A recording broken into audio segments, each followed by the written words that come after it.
predictions. Probably one of the more important readings of this year.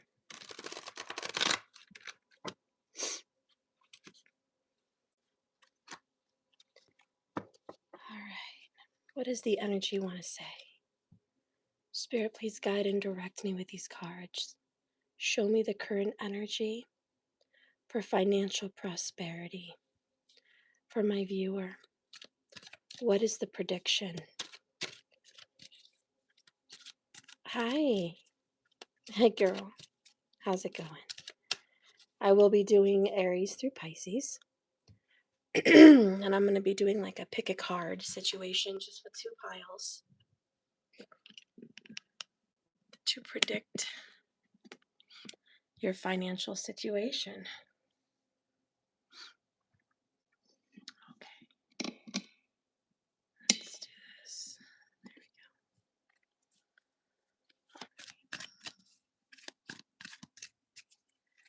So if you're just coming in, currently Saturn is in Pisces and Uttarabhadrapada. It's going to be in Pisces for a full year. I hope I just said Saturn, by the way. Jupiter is going to be in Gemini. And that's Punavarsu. Venus moves very quickly, but is currently moving into Taurus. Remember, this is Vedic sidereal. So it's going from Aries to Taurus. The moon is even quicker. It moves every 2.5 days. Remember, we are 24 days before the tropical western predictions. So all the videos you saw about a full moon in Libra, basically BS. I don't think it really counts. It's just not mathematically making sense for me. You can do your own research on that. But we will be having a full moon in Libra mid-April.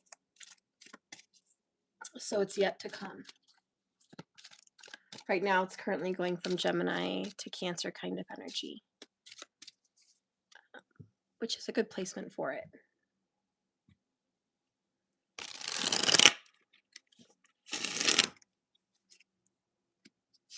So I'm going to do a couple cards just for the collective before I get in to the zodiacs. So bottom of the deck, we have a divorce. Now, since we're dealing with a money reading, we're not going to dive into any like relationship stuff like that, unless it seriously comes out with no rhyme or reason. But for the collective energy, you recently feel very disconnected from your money. You feel like your money's just going down the toilet. Where is it going? You might feel like your money's been wasted. You might feel like every time you get money in, it's just going right back out. I do suggest you checking your plumbing. If you have a leaky faucet in the tub, in the sink, anywhere like that, it's going to create the energy for lost finances. Okay. So you want to, of course, deal with any plumbing issues. Keep your toilet seats down, even the top one, the cover, to lock in wealth, to not let it just float around every which way, to have more direction for your wealth. You might say, well, why do these things matter? This is just plumbing. This is just ridiculous. It's an energy. It is an energy. And whatever flow you have in your house, which is water, through the pipes, if there's clogs, if there's leaks, it relates to your current energy in your little vortex, in your visual. I want to say it's like a 3D vision board, and it's just going every which way. So yeah, you're going to have to deal with that. You can research it more deep if you'd like. You can research it deeper. I can't talk today.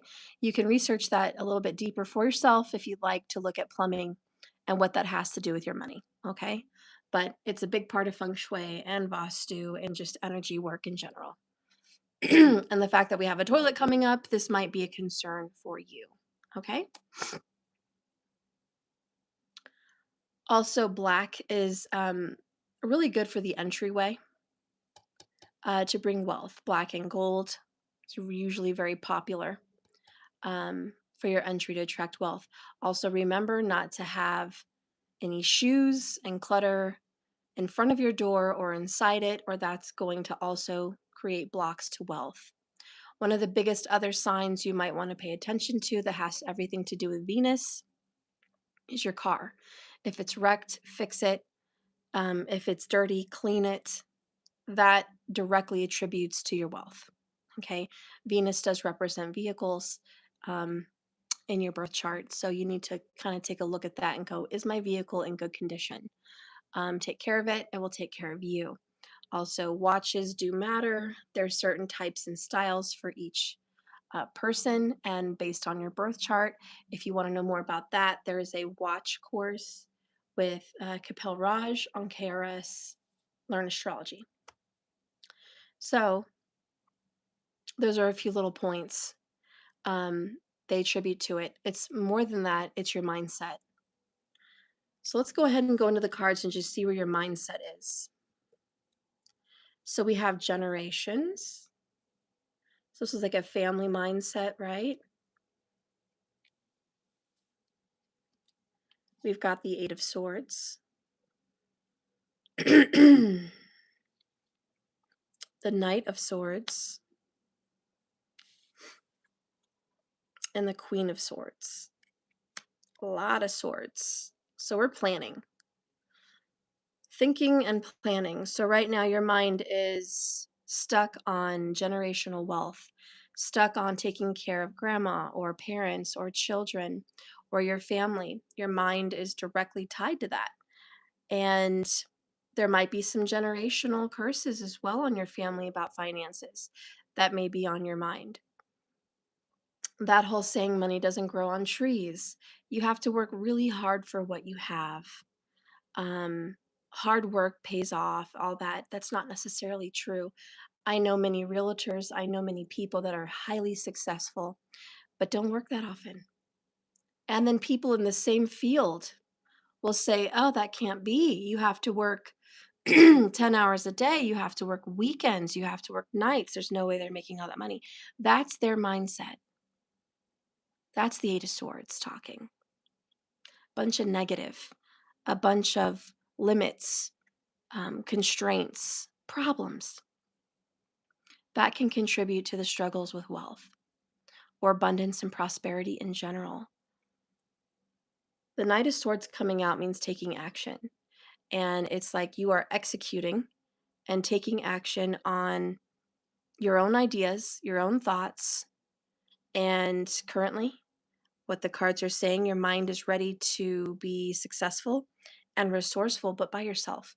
You feel very independent right now, and that's probably for the better, but you do feel very independent and you don't want to depend on anyone. This is all you, it's your idea, it's your brand, it's what you're doing, and you're making big moves for your family.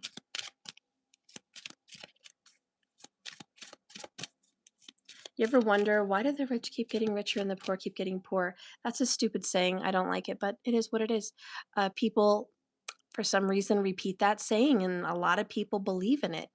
But let's dive into that a little bit deeper.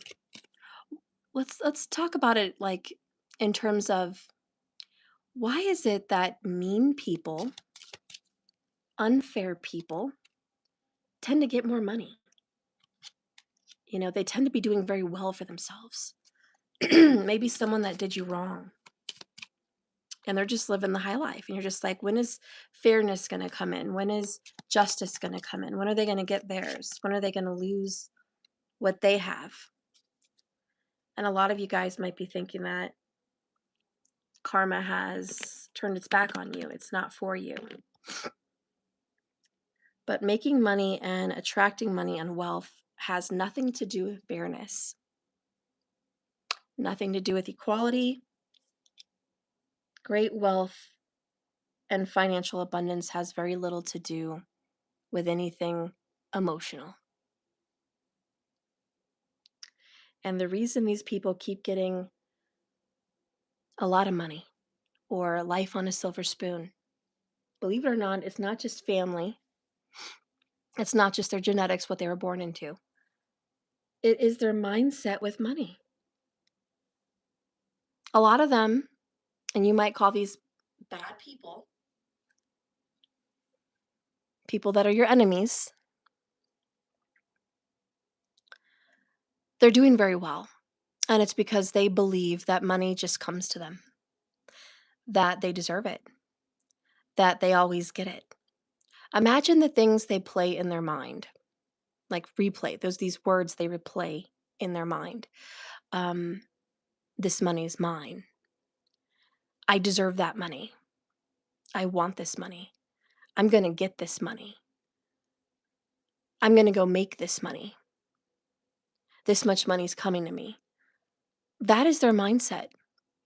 Call it whatever you want to call it, label it what you want to label it, but you got to know, right? And you know in your intuition, yeah, this sounds about right. It sounds like that's what these people are manifesting. That money always comes to them. And they always win. You know, if you watch a lot of successful people, they have one thing in common. They always say, I'm a winner. I'll always win. I'll always come back. They manifest this. Their relationship with money is not emotional, it's confident. I want you to think about your relationship with money. And these might just be accidental, but what do you tell yourself? Usually. Doesn't have to be day to day, but usually what do you tell yourself? Think about that. When people ask you, how are you doing? How are you doing financially? What do you say? "Oh, I'm struggling to get this bill paid. I'm working really hard. I'm a little bit short. Can you help me with this money? I'm short on this. I need that. Um, oh gosh, it keeps piling up on me. What's new? Oh, bills come every month. What's new? Here comes another paycheck. And guess what? It's all gone to bills. Haha. What's new? Right? This is what a lot of people that struggle with money say, even if it's not out loud, right? Do you say it to yourself? Here's another bill I'm going to struggle to pay. How am I going to pay it? What am I going to do? What resources can I reach out to? I mean, this is all useful. It's helpful for you. It gets things done. But let's change the mindset. And you're going to say that's impossible. How can I change my mindset about a reality that I'm not living? We're barely making it. My family's barely made it. I don't have a silver spoon in my mouth. We don't have generational wealth. How can I change that mindset? You're going to have to. Oh, Witchy Sabrina, I'm so sorry. My apologies for you and your husband that died a year ago. I'm very sorry. I'm deeply sorry. A year ago today, I'm so sorry. So I want you guys to think about Eight of Swords, what you say and what you think, how it affects your money, and it affects how your brain works and your reality. If your mind is the motor that creates your universe, don't you want to give it good things? Or don't you want to give it the ingredients to create a healthy, wealthy, abundant universe? If you start struggling, think about when the struggle started. Did you speak to someone? Did something happen? You can almost recount when the struggle started and what conversation activated that. You can go back and go, geez, I remember, a year and a half ago, I was having a conversation with, let's say, my mother about money, and she told me, you're struggling, you're hurting, this is your reality. You need to change it. you need to get a different job. You need to work 12 hours a day. You need to go work here. You need to go to school. You know, this parental figure is reconstricting your brain to believing that it needs to struggle. And alert, it's in a struggle. So now your mind is going from what felt like an easy life to struggle. And you start to panic and you start to worry and you start to replay these things in your mind. Very Virgo. Replay, critical information on repeat every day, right? I'm struggling. I'm worried. I need to get a better job. I need to go to school. What am I going to do in 10 years? I need to sell this house. I need to do this and that. And it's like every day when you wake up, it's on replay. Struggle, versus what it could have been, which is life is abundant. Life comes to me in all good ways. Money comes to me as I sleep. Money and my needs are always met. They come to me when I am needing them. They just arrive.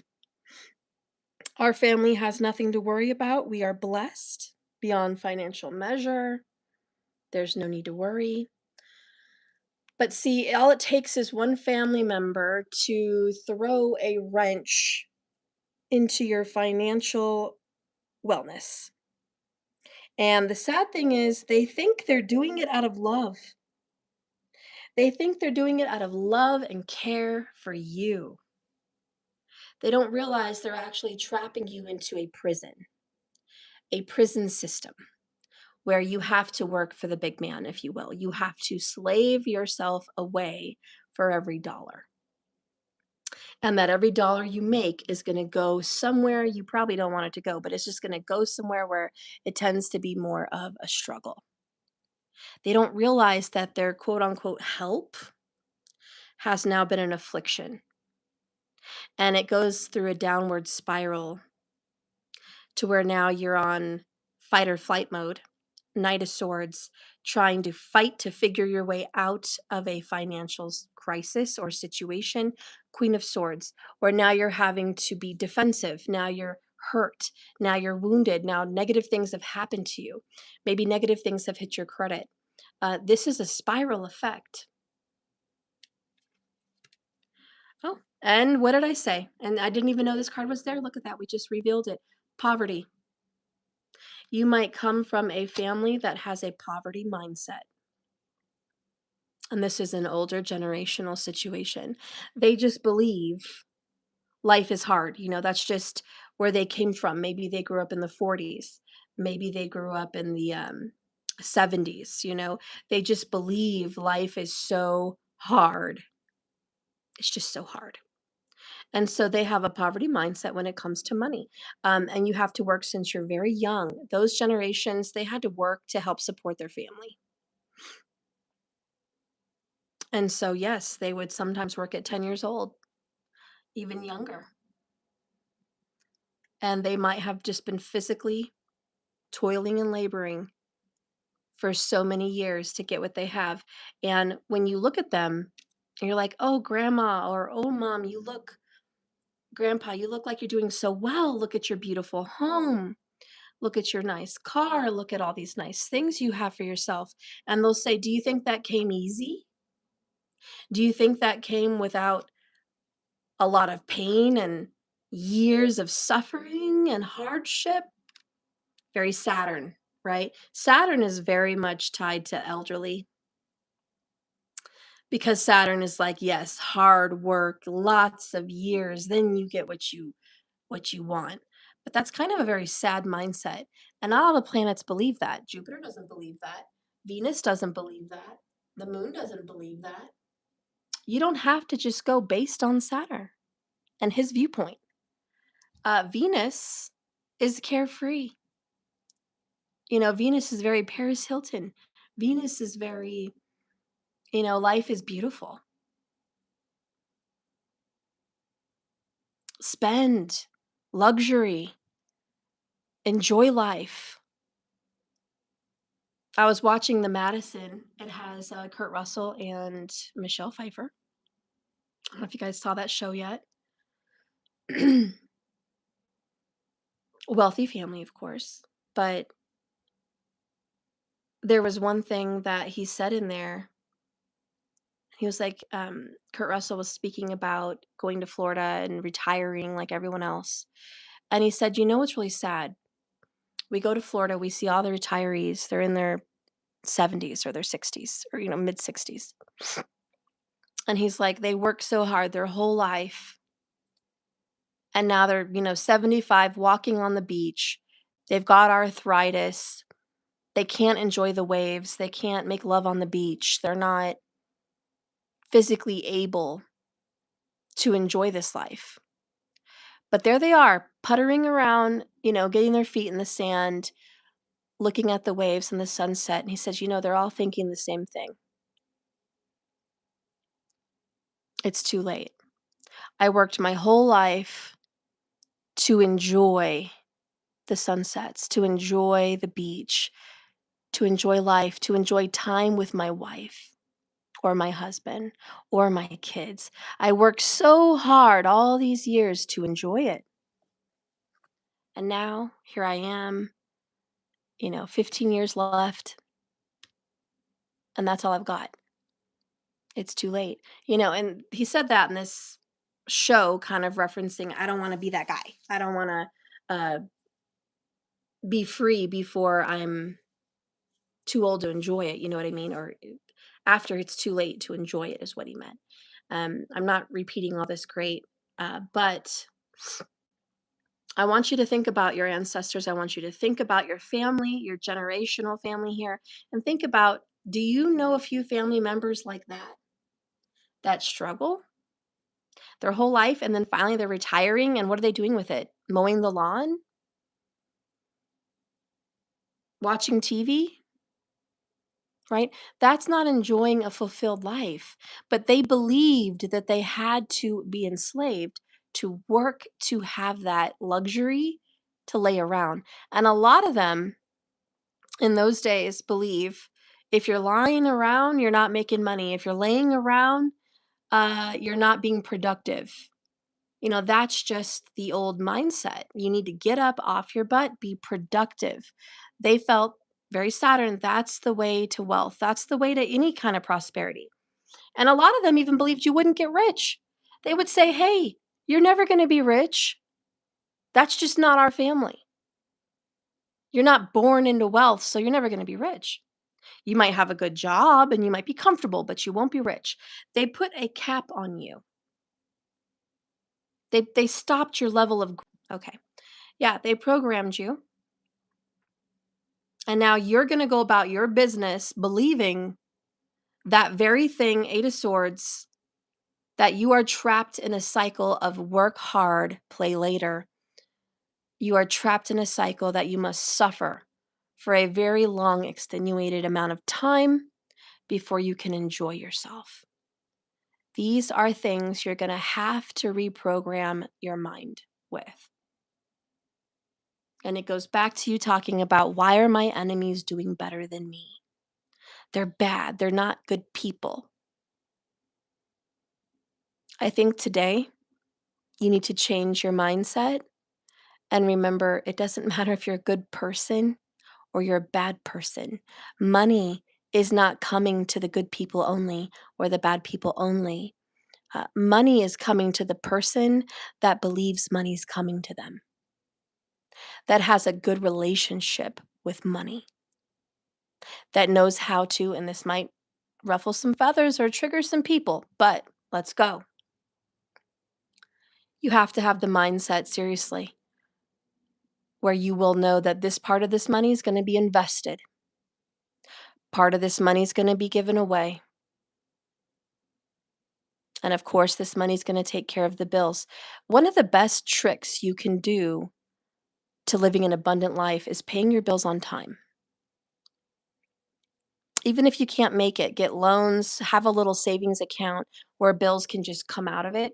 And then you put more in the account. And you're like, that's where the money is. That's where bills are just going to come out of. They're going to come out of the savings. Get the word savings out of your mind, because really it's a holding account. Nothing can touch it. It's put away. It's not a checking account. You can set up automatic payments, but Keep that money there for those bills. When your bills are paid on time, you create this vortex, this cycle. And Venus just wants to give you more money. Saturn, good old grumpy old Saturn wants to give you more money because he sees the clock, which he represents time, being minded. Like that clock, that timing is being respected, if you will. So he's like, okay, you're respecting the clock. You're respecting the schedule. You're respecting it. And that's getting put out on time. Okay, we're going to make sure that you have it. And in your mind, like clockwork, it's going to program your reality to believe I always have enough money to pay my bills. It's always paid on time. See, you shifted from, I don't know how I'm going to pay this bill. I had the money stuck in my checking and it got pulled out by Target or some rando account or something I forgot I was subscribed to. Oh, so now I don't have enough money to pay that bill. And I can't pay it on time. I'm going to have to call and get an extension or get a late fee. See, that creates a whole vortex of BS. Your Eight of Swordsing drama with your money. So now, unknowingly, subconsciously, you now have problems with money. And it's not that you have problems getting money, it's that you have problems with money. It creates problems for you, right? You have phone calls, you have disruptions, you have arguments, you have stressors. That's what I mean by problems. And so that's all from scheduling. It's not that you don't have that money coming in, it's just things happen. But let's be more orderly than when things happen. So, one of the things the rich do, and it's not just because they're rich, but they have all their payments set on a schedule. It's paid out on time every month or even early. That creates better credit, creates more wealth, but also, spiritually speaking, creates this beautiful vortex of I'm responsible with money. Money always comes to me, and I always have enough to pay my bills, and I always pay them on time. See, that's the mindset, that's the words in the brain that have to be remembered and subconsciously thought of, period, monthly. If your mind is not there, you're going to have some money struggles. I'm not saying you have to make a bunch of money. I'm saying get loans if need be. Sell things around the house and put them in the savings account. Just keep replenishing an account with money for bills. Just keep replenishing it and then keep having it come out. Even if you have to go get a payday loan to replenish, just keep replenishing it so the wheel keeps turning timely. Before you know it, you're going to start seeing some changes. You're going to start manifesting more money. You're going to get a raise, or you're going to get a different job offer, or you're going to start running your own business, or you're going to get a huge credit increase and someone's going to, offer you this awesome credit card deal. No interest for a year. And you're just like, wow, this is cool. You're just going to see that just by that alone, just by keeping your bills paid on time, oh, money is actually coming to me easier. That's crazy, but that's what it does. And we relate that to you're lucky, you come from a family of money, or you're just rich. We relate that to negative words.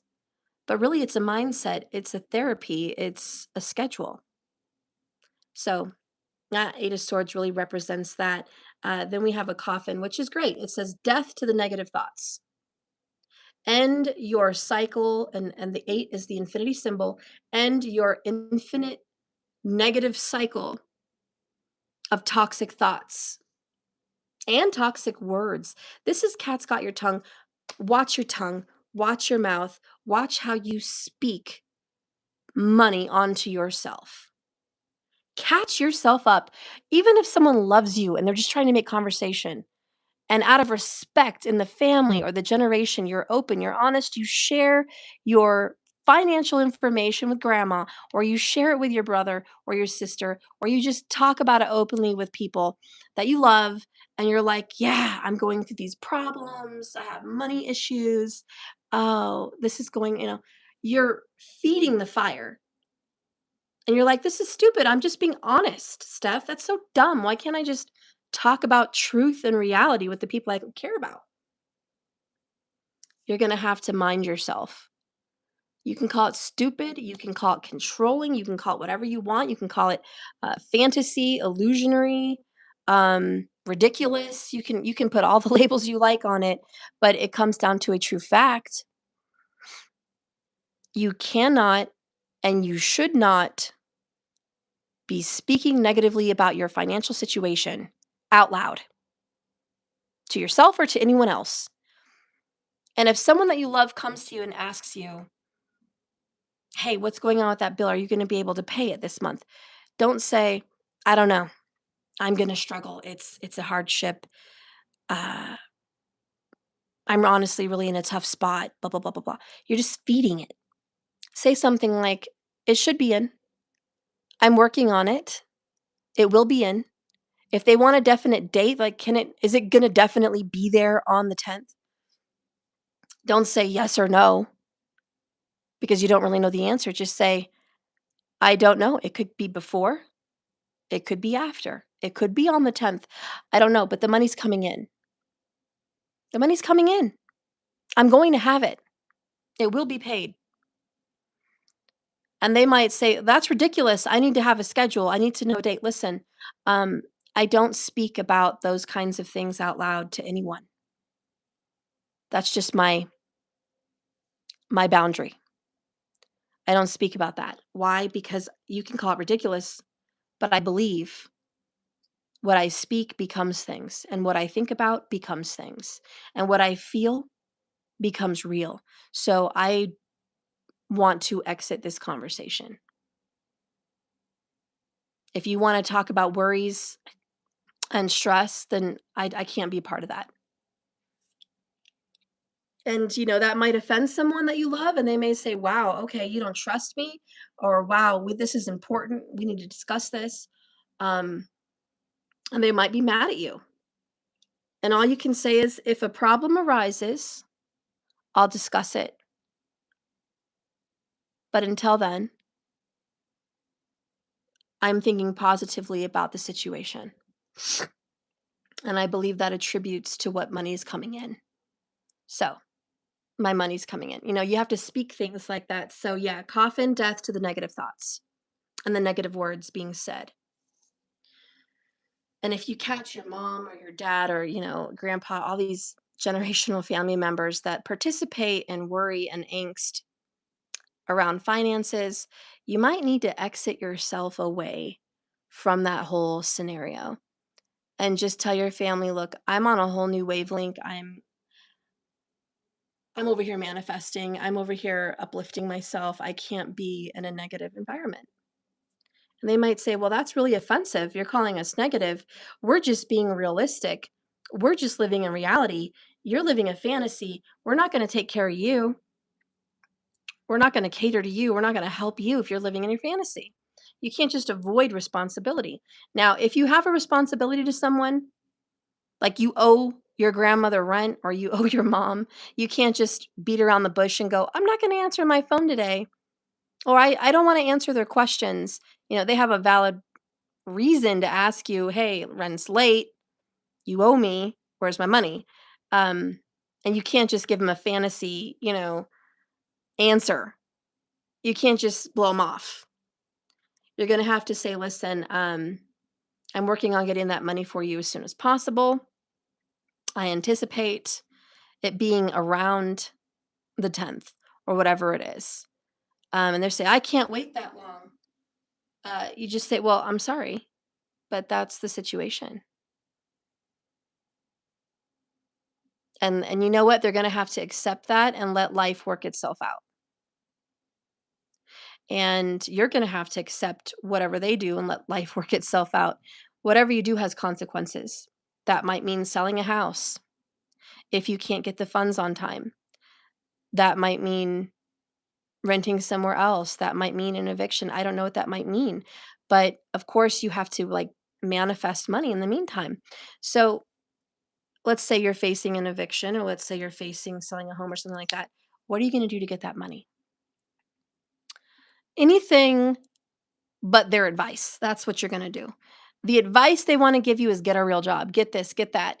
go to school, get this other job, and you know it's going to tear you down physically or emotionally. You know it's going to drag you down, and you might spend months working at a dead end job or doing 2 or 3 jobs to honor what they said by getting a real job or getting this and that, and you find that you're still struggling.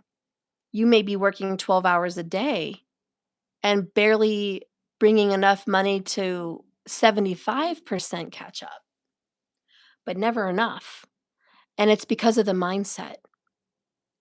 And it's because you left yourself 0 room to manifest. You left yourself 0 time to manifest. Part of making money is a money mindset. And when you are stressed and working jobs 24/7, you have 0 time to help your money mindset. So things are going to get paid late. You're going to struggle paying things. You're going to lose jobs. You're going to go to and from jobs. It's just going to be a vicious vortex. And every time you make a payment, you're going to have lates. And it's going to be like, why am I struggling so much? There's no time for a money mindset. And in this case, we should say a money reset. So how are you going to reset your money mindset? And that's where this Knight of Swords comes in handy. Oh, and he says, yep, bad health. If you're not going to do a money reset, you're going to suffer physically. A lot of people notice along with money problems comes bad health because of the worry, the anxiety. And let's not lie to ourselves, the physical labor.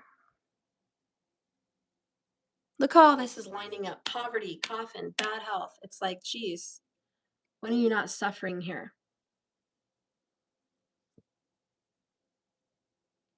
Knight of Swords is here to say you have to take action on your body. You have to meditate. You need to ground. You need to eat healing foods. You need to have time off of work to get sun, to get outdoors. Look how the window outside is green and beautiful and sunny, and he's in this dark room. This is terrible. If you make no time for a money mindset reset, you're going to get your bad health. And right after bad health comes losing everything else financially. You can't win, can you? You struggle financially, you get bad health. You get bad health, you struggle financially. And you're like, it's a vicious cycle. It's a lose-lose. What am I going to do? Reset your mind. Get away from, I hate to say it, but your poverty mentality family. Your worries. The negative things you tell yourself and think every day. Get away from it. So Queen of Swords is like, all right, I'm here with this knight who's taking action on getting out of a bad situation that's creating just physical problems. And she says, gift. All right. So she's the queen of good planning and the queen of execution and the queen of reality, to be honest. And I love that this is like the star card number 17, the gift. And she says, you have to live luxurious. Okay, I can't talk today again. It just keeps happening to me. You can't live a luxurious life if you don't start wanting it and acting on it. It won't happen. So you're going to have to gift yourself time. Gift yourself time to be outside. Are you worthy of your time? Are you worthy of 5 hours outdoors somewhere, meditating under a tree or in the sunlight or in the water? Do you deserve that? A lot of you guys will say, yes, I do. But do you really? When it stands up against work, when it stands up against the family's needs, do you really? Can you tell everyone I'm cutting out early or I'm leaving at 2 o'clock today? And people say, why? I need you to do this, this, and that. Because I am. And that's it. I don't need to explain myself to anyone. This is my time. And it's really none of your business what I do with that time. That's a gift you have to give to yourself. you also have to give yourself permission to speak well of yourself. That's a gift. And Queen of Swords says, stop getting beaten up by people. She got beat up by everyone. She's been hurt. She's been betrayed, lied to, and used. She's the only queen in the tarot that's been divorced. She's the only queen in tarot that's been through courts and hardships and struggles. Okay, she's been through a living hell. And she came out the other side with her sword. That's the story. That's the lore with Queen of Swords. Okay? She's the queen that's endured pain. So she's been through it, and her advice here, her tackling situation is a gift. Give to others also. And this is a very tricky situation that people, and I see it every day, even on my channel. I can't give. I wish I could. I don't have it. I mean, there's a difference between I have 0 money in the account and I have $20. Or there's a difference between I have some capability to overdraft. I have a capability to use a credit card, but it does have interest. You see, there's always a way to get money. But people say, I don't want to use those avenues. I don't want to use the credit card. I don't want to get in more debt. Eight of Swords, negative thinking. I don't want to use my overdrafts because that's just going to create a fee, and I don't want that. But when you think about it in terms of manifesting, when you give, you gather. So that outweighs any interest, that outweighs any overdraft fees, that outweighs any poverty mindset. If you're in the car and you're driving away and you've got, and we'll just use it in the term of food because people seem to accept this terminology in food terms. They're like, oh, I can give away food, no problem. So we're going to use that. And I really want you to think about it. You're driving away in the car. You just got your order from a drive-through. So you've got your bag of food. You didn't eat breakfast. You didn't eat lunch. You're going home. You're starving. You probably have a little food at home, but it doesn't taste very good. So you really want this, let's just say Chick-fil-A meal. And you're in the car. It's all you have. You have 0 left in the bank account. You just spent whatever change you had to buy this meal. And you drive by and there's somebody with a sign out and it says, please, I'm hungry. Anything helps. They're not always asking for money. Sometimes they're just asking for food.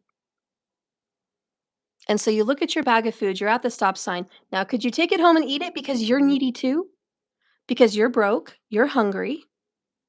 You went out of your way to go get that food. It's what you really wanted. You're craving it. But there's this guy right there. Now, you're either going to drive off and say, hey, tough luck. You're having a hard time. I'm having a hard time. The world's having a hard time, buddy. Good luck with everything. We're all having a hard time. That's your mindset? Come on. But some people have it. Some people do not have discipline. They have a mindset to each their own. I'm struggling too. I'm drowning too. I need this too. I'm in the same boat as you, buddy. I'm about to lose my apartment or my house. That's a mindset. You see, that's that nasty, negative, Eight of Swords, poverty. There's not enough money in the world. There's not enough wealth in the world. I'm barely making it. I need this more than you. I need it just as bad as you. That's poverty, Eight of Swords mindset. An abundant mindset is, I'll be fine. I'll be fine. I may go hungry tonight, but I'll be fine. What's wrong with a little fasting? I can afford to miss a meal. Maybe this guy has already missed 4 or 5 meals. I can afford to miss one. Here's my bag of food, sir.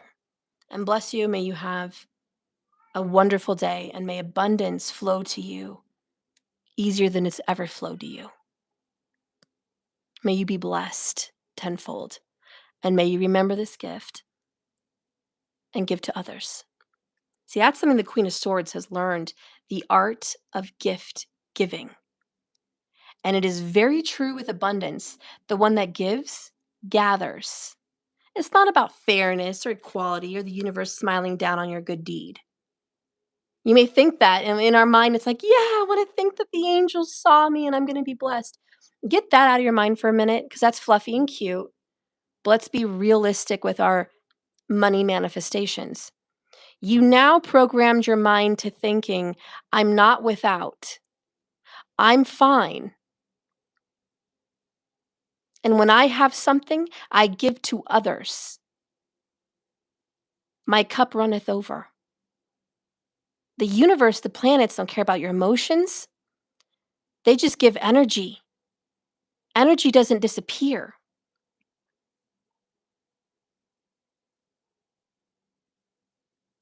Energy grows where intention flows. So if you are in the art of giving, not selfishly, what am I going to get in return?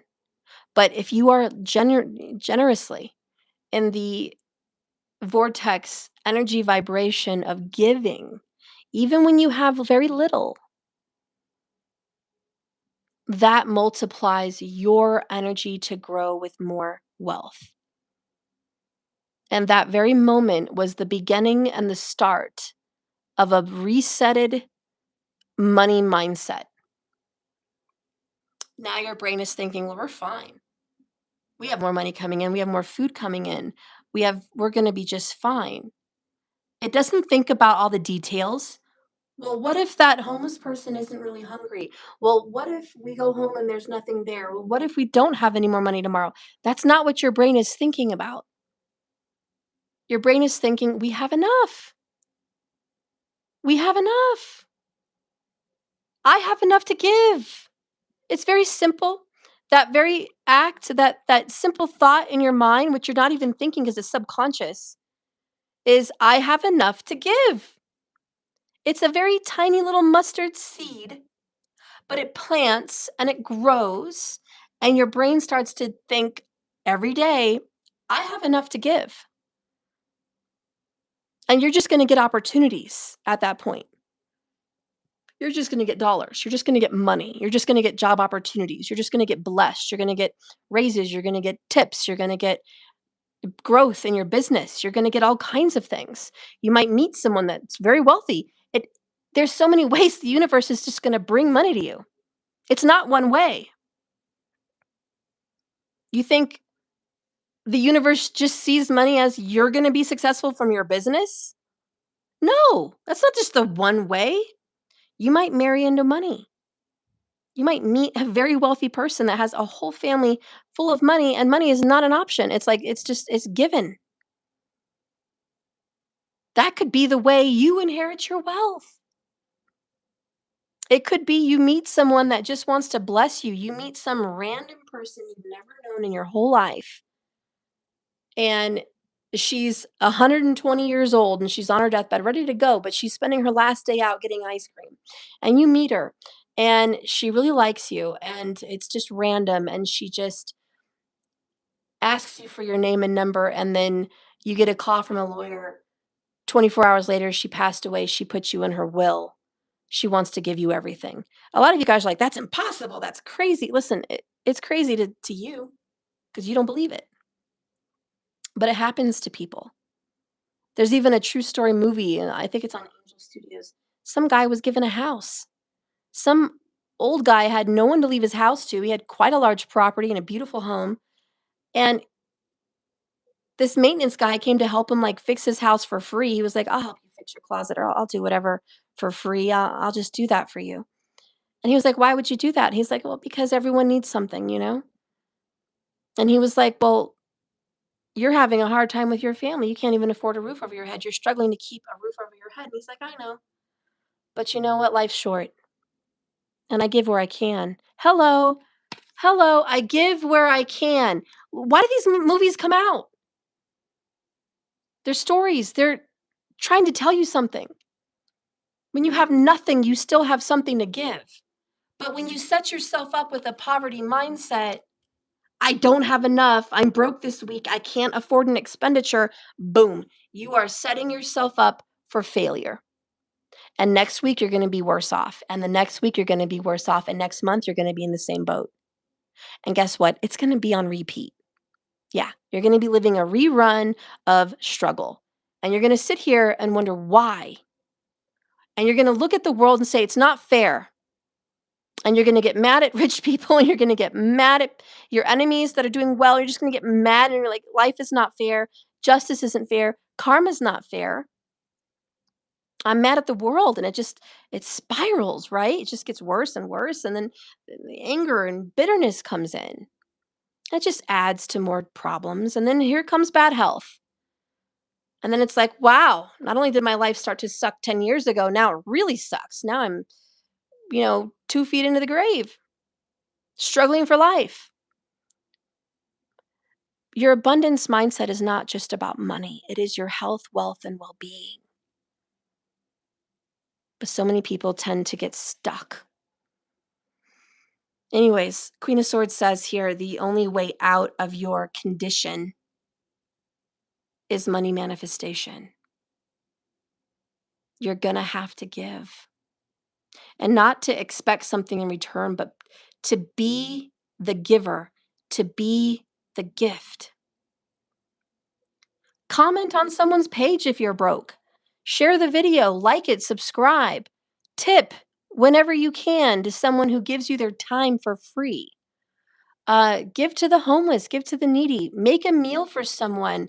Do a favor for your neighbor, cut their side of the lawn. It doesn't have to be money, guys.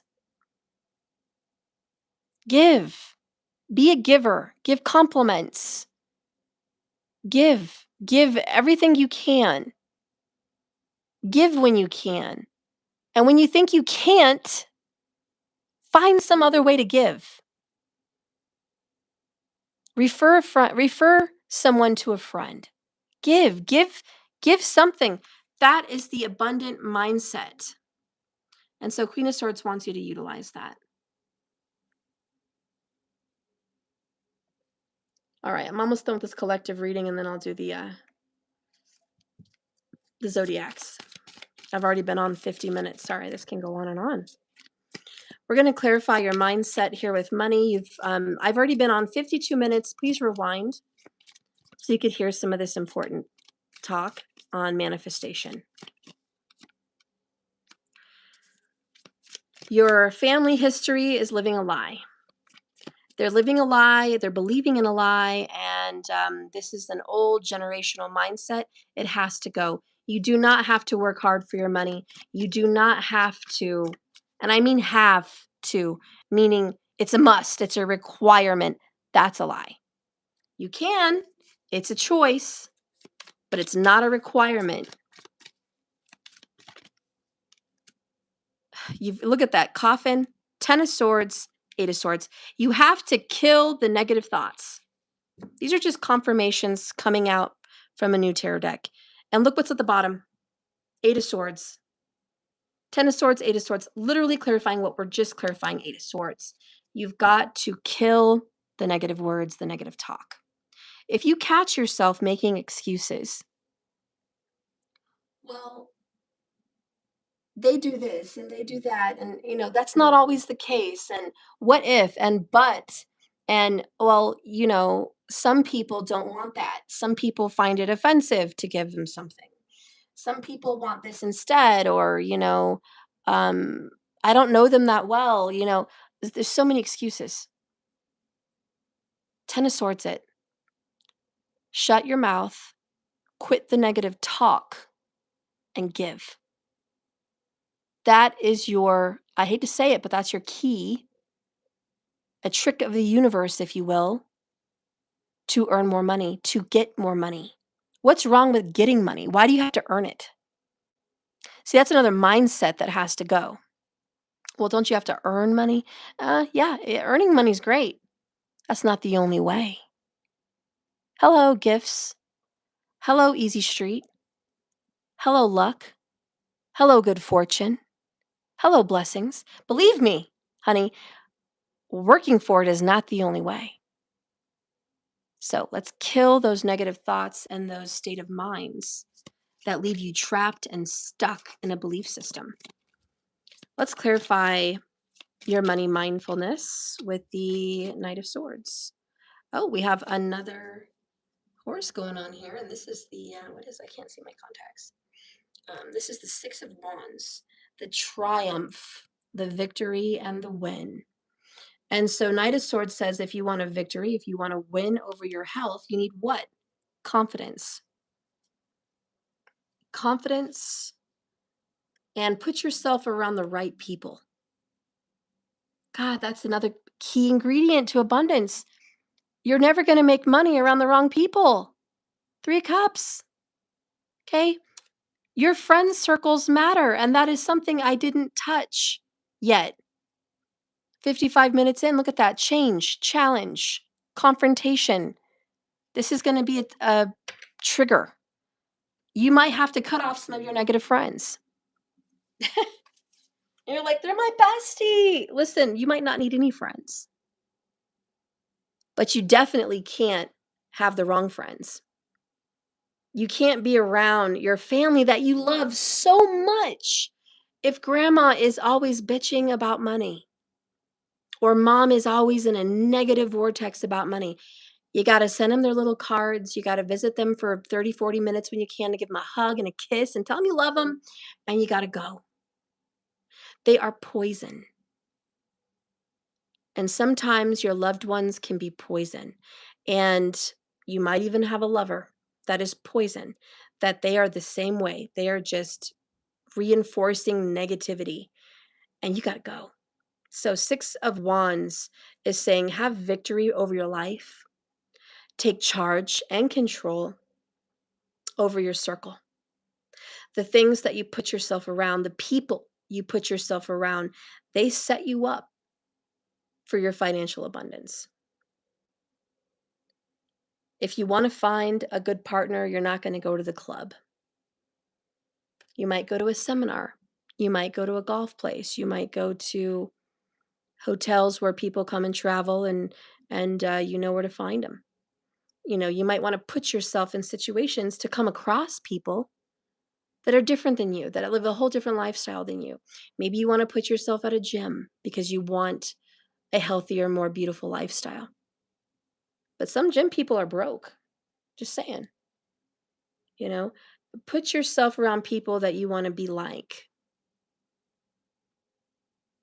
If you want to be a successful money magnet entrepreneur, you better go look in your city for some seminars for entrepreneurship, for investments, for money making, schemes, not just scams, but ways where people can come together and say, "Hey, let's figure out a way to invest together. Let's figure out a way to make more money in real estate. Let's do it. Let's do a banking seminar." Banks actually host webinars and seminars for like money mindfulness. You might want to put yourself around people that work at a bank or are financial advisors, people that are real estate agents or people that do mortgages that are successful, not the broke ones that are like, this is the hardest job in the world. I don't recommend it to anyone. Not those people, but the successful people. Anyways, 6 of Wands is saying definitely put yourself around the right groups of people. You are in control over where you go, Knight of Swords, who you speak to, the actions you take, the people around you, that's up to you. You alone are going to have to execute and cut ties with people that do not serve your highest good. Because ultimately, 10 of Pentacles, 3 of Cups, 2 of Cups, you want to spend your life with people that you can commit to living an abundant lifestyle. That may not be your family. That may not be your current partner. That may not be your friends. Think about the hard choices, Knight of Swords, to do what's right for yourself, 6 of Wands, to have victory over your life. And what does the Queen of Swords want to say? Oh, she has death. Transform yourself. Die to the old self, because that's what she had to do. She had to die to her old self to become powerful. Down here at the bottom of the deck is the devil. All your vices, all your negative thoughts, your negative people, you got to kill it. You got to let it go. There's so much death here. Coffin, 10 of swords, death. We've got to kill and take out and uproot the negatives in your life. It's a choice. It's a decision. It's an action. And it's a very hard one to make. And Queen of Swords is sitting here saying, listen, some of these decisions were the hardest decisions I've ever had to make. But I did it. And let me tell you, when you give something away, when you don't have it, hard decision. You or them. You've got to make good decisions. You need to separate yourself, purge yourself from people, places, and things that do not serve your abundant mind. I don't know. That's just something I guess you needed to hear today. I'm going to go ahead and make the predictions now for each zodiac. I hope this talk was helpful. There is some other, interesting facts that can help. Feng Shui, Vastu. I'm happy to do a consult for you on money mindfulness. Stephanie, do you have any experience with this? Or are you just talking out of your butt? Yes, I have experience with it. I've manifested over $100,000. I've manifested things. I've manifested real estate. I've manifested a lot of abundance in my life. And I've also been the victim of my own mindset, where I've struggled in poverty because of mindset. So I've been on both sides. So yes, I know exactly what I'm talking about. I also have abundant and affluent people in my family that I've seen live their abundant life. And I know what they do, and I know how they manifest it. Millionaires, I know how they manifest it. So I do know what I'm talking about. If you want any advice, you can go to my website and order a consult. But also, I want you to think about your energy as a whole. Your home is your vision board. You're going to have to study Vastu and Feng Shui. If you need help with that, call me, message me on my website. Let's do it. But each room represents part of the clock that represents how much money you're going to get and when, okay, and how. So it's a system.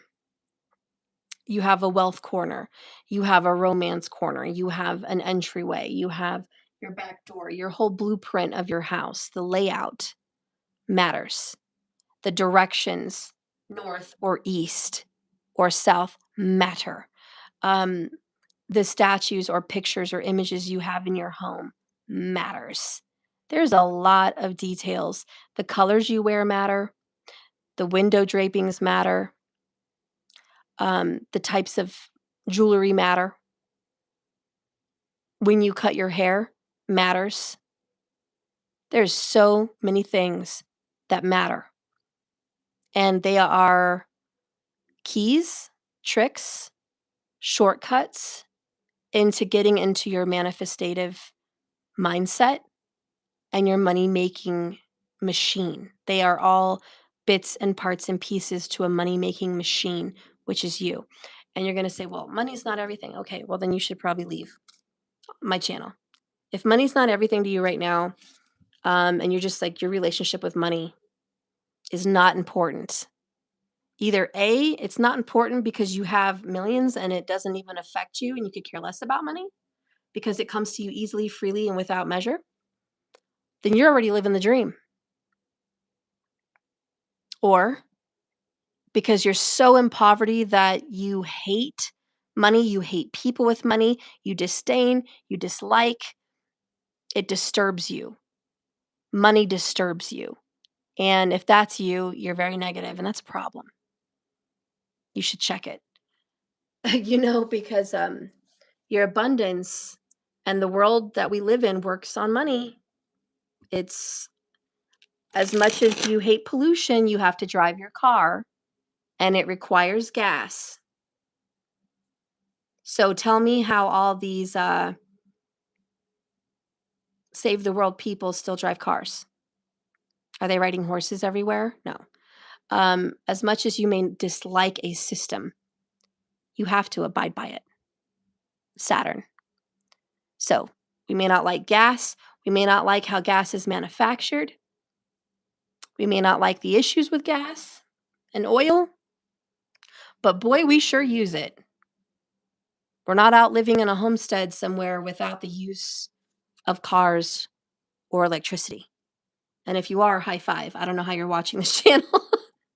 Some solar panel, perhaps. But generally speaking, to the general mass of people, money keeps people beautiful and young, right? And healthy. We don't like that money is what's needed for all of that. But it is. It's a system. So if you want to have a good relationship with the system, you want to have a good relationship to have more so you could do more good for yourself, for your loved ones, and for others, then please stay and watch. We're going to start with Aries. But if you want a consultation with me, I have very affordable pricing on my website. Go ahead and order a consult. We can talk about money. We can talk just about money. And we can look at your chart and see how you're making your money. And are you doing the right career? Are you in the right situation for money? Is this the right time for you to start manifesting money? Are the planets on your side with it? What should you be doing to go towards more abundance? Is there a trick? Is there something you can do? Yes, there is. There's lots of tricks. And it's specifically tailored, customized by person based on your birth chart. So please reach out to me for a birth chart, astrology chart consultation.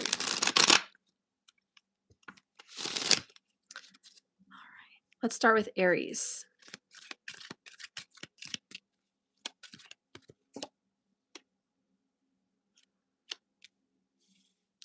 We're going to do 2 for each zodiac, okay? Aries, I want you to pick one or the other for your financial situation. And we're starting at 67 minutes.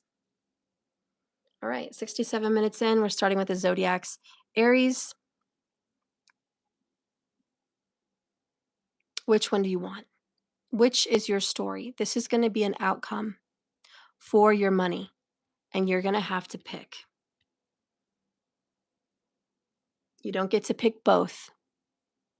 I want you to pick one.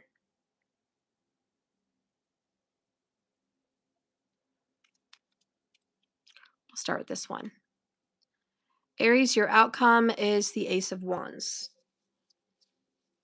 There's a new idea that's about to probably pop up this week within the next 7 days. It feels like it's of your own action. You're going to take your own action on an idea that you have to create more wealth. You're on a journey as well. You're on a journey to discovering how to create more wealth for yourself. Aries, I see hard work in your future. I don't see that it's going to be easy if you picked this pile. Your mission is to discover, and it's a journey, and it's going to take time. And you're probably going to sweat, or you're going to spend some hours, or you're going to have to use your skills to get ahead. But there is a new beginning for you in regards to money. There's a new beginning, and it's a fresh start. It's a clean slate. And you're going to have to work on this. This could be years, but you're going to have to start getting on the right track, on the right path to create more money. I feel school is in your sights, or some kind of learning, investment adventure. You're going to have to consult with someone. You're going to have to take a class. You're going to have to watch someone. You're going to have to write things down and take notes. I definitely feel there's going to be a notebook and a pen and paper, and you're going to be taking notes. You're going to be learning. And this is great for you, and you're going to grow. And your money will multiply. It will multiply quickly. The more time and energy you give to learning and using your skills, the more money you're going to create for yourself. And let's see if you pick the left. This is safe, and be patient. Aries, if you picked the left, you are learning patience. And boy, is patience a virtue for Aries. You picked this elephant on a tightrope, which is like, this is hard. This is really hard. This sucks. But I'm doing it, right? I'm doing it. I haven't fallen. So by the grace of God, this elephant's still on this tightrope, up in the air. It seems like a miracle. Your financial outcome prediction is it's up in the air. It hasn't gone to the left. It hasn't gone to the right yet. There's still something pending, waiting. You're going to have to hang in there. You're going to have to hang in there. You're going to have to keep doing what you're doing. You're going to have to keep grinding. At this time, your prediction is wait for a sign. Wait for a sign. Wait for something to get better. Good things take time also. Like, you need to invest more time and energy and experience into what you're doing. I feel like you need definitely 2 more years. 2 more years of school, 2 more years of experience, 2 more years of growth, 2 more years of hanging in there. But give it 2 more years and the winds will change. A sign will come. And I want you to remember this: be grateful for what you have, because that's what I'm hearing with this card. If you're Aries and you pick this one, be grateful for what you have. Instead of focusing on gain, focus on appreciation and gratitude. And that's going to be the way to earn more wealth. Also, you need to get grounded and get more in tune with your root chakra, your root. And so sit down when meditating. Definitely do it with the earth and amongst red light. Have a little red lamp next to you, or Himalayan salt lamp, something that's darker in color, more of a red tone, and really get in groove with your root chakra. Okay, this is about standing on your own 2 feet. This is about solid foundation. Okay, but this is about getting out on your own, and this is about doing it on your own, and this is about your belief system being rooted and grounded in a good way that can push you forward in the future. So I feel like you are needing to just sit in gratitude and get your head right and make sure your foundation is good and sturdy, because I feel like there is good things for you in your future. All right, so that's Aries. So now we're going to get about 73 minutes in, and we're going to do Taurus. Spirit, guide me in these cards for Taurus. Give me the money predictions for Taurus. Left or right? Right, Taurus. This is going to be your prediction. Remember, just pick one. Both of these cards are not yours. One of them is. And that's going to be your outcome.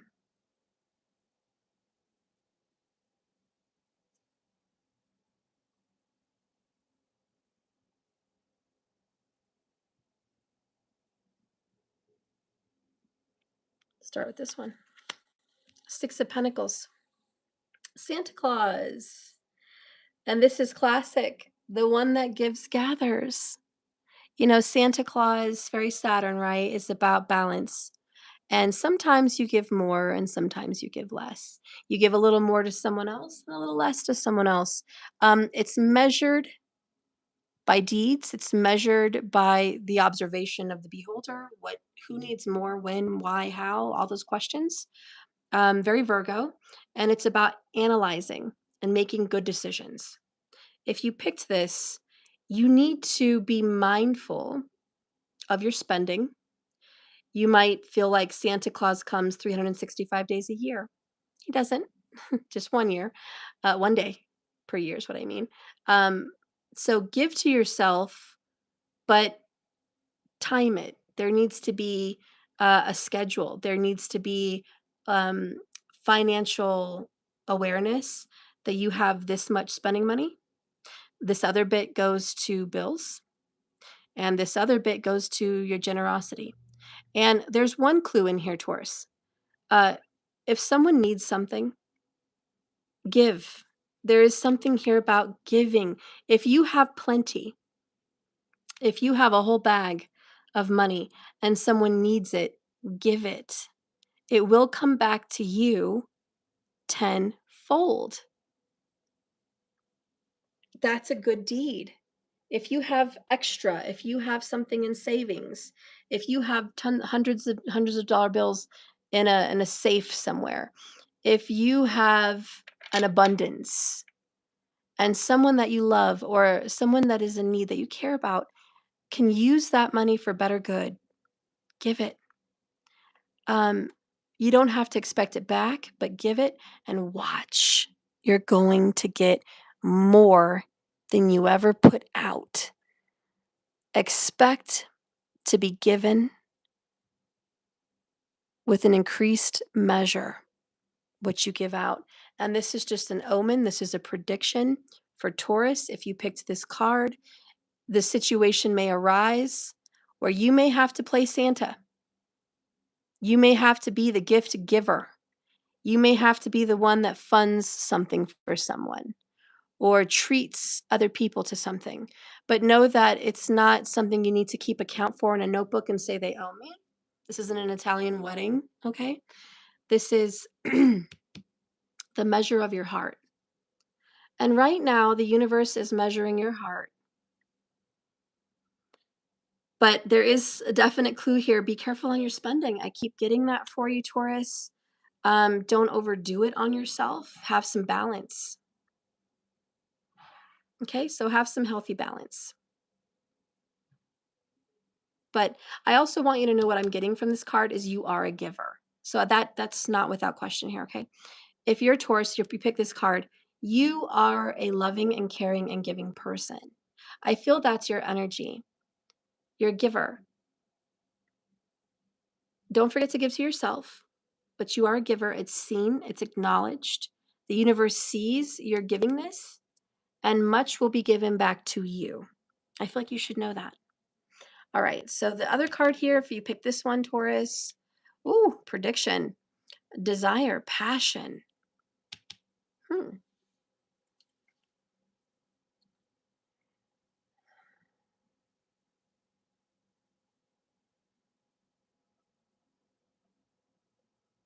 You're very attractive right now, Taurus. You know why both of these cards are coming into? Venus is going into Taurus for Vedic sidereal. And Venus is the planet of love, lust, romance, luxury. Taurus, you're about to be spoiled. Not only is Santa Claus coming to town to deliver, but you're also being spoiled with love. Okay? So you're going to have an abundance here of romance and passion. Like that's a whole level turned up because of Venus, you know, exalted here in Taurus coming up this mid-April. So just know romance and passion is at your doorstep. You're going to have an abundance of passion and romance at your doorstep. You're going to be very attractive. And I predict that your money is going to be spent on sexual items, oils, toys, clothes, hair, nails, your vehicle, dates, going out to eat. Money may be given to you by a lover, is also a thing. Money given by a lover. And it's not just a tip for being so beautiful, not just a thank you for being so awesome and attractive, but I want to give to you. You're very attractive. You're attracting wealth. You're attracting money.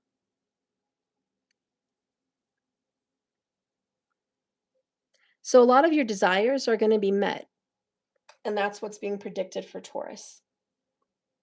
Your financial desires are being met. And so is your sexual appetite. That's what I have for Taurus. All right. About 80 minutes in, we're going to do Gemini. Spirit, guide and direct me with these cards right now for Gemini. What is the money prediction for Gemini?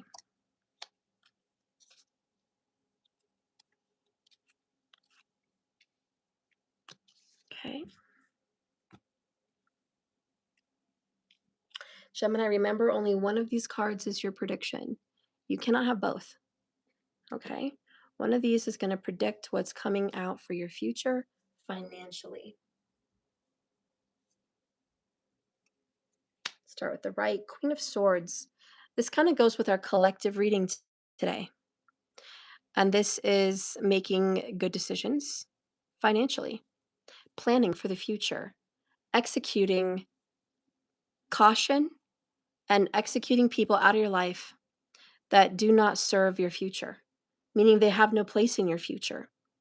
You're going to be cutting out friends and family and places and things and situations and expenditures. You're going to be cutting them out. This is a prediction. You're making cuts for your future. So you're making some very wise and educated decisions. You are going to be in a place of authority. So Gemini, expect authority.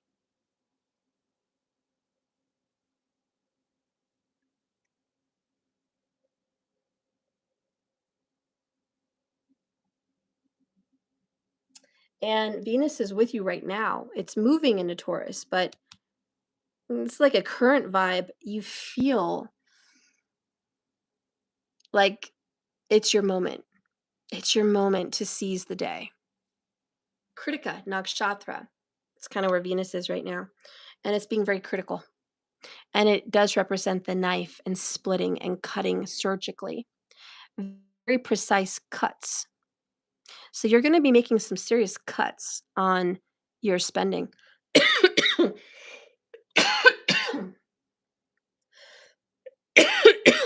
me. Let me get a drink. Oh, where did I put it? Give me a second.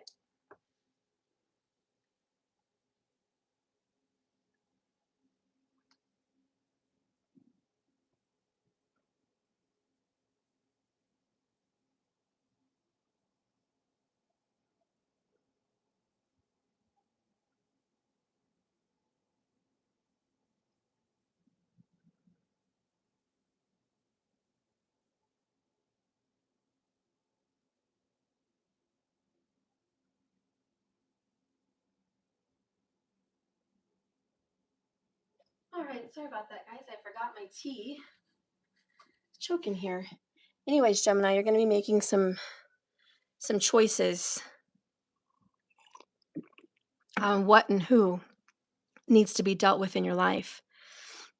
You're also going to be executing some contracts in the near future, signing them with people, business deals, things like that.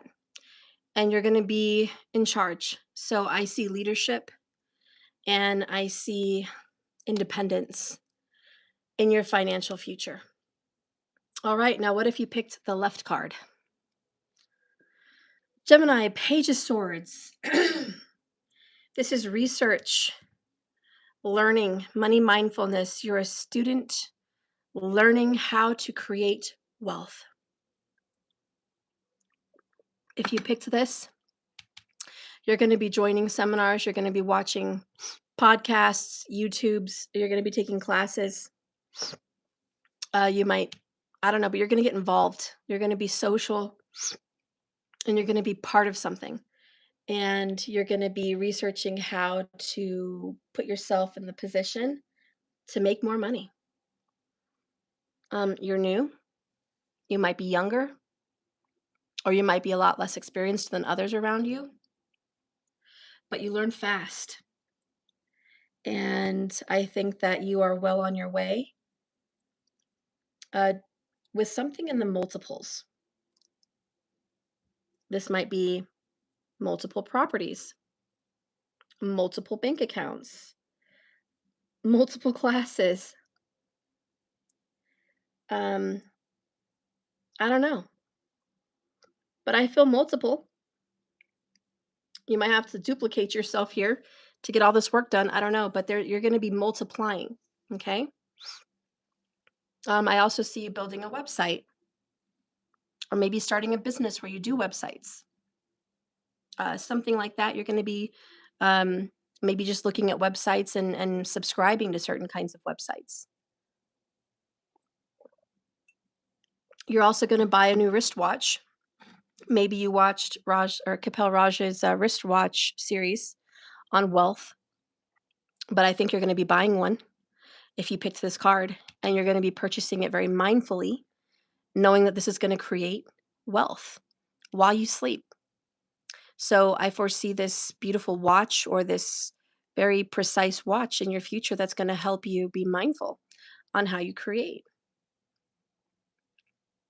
I also see an art class or art on your leisure that kind of releases creativity. And I think you're going to put it on your wall, and it's gonna be a money magnet. So that's what I foresee for Gemini on the left side. All right, so now we're in 86 minutes. We're going to get into Cancerian. What is your money prediction?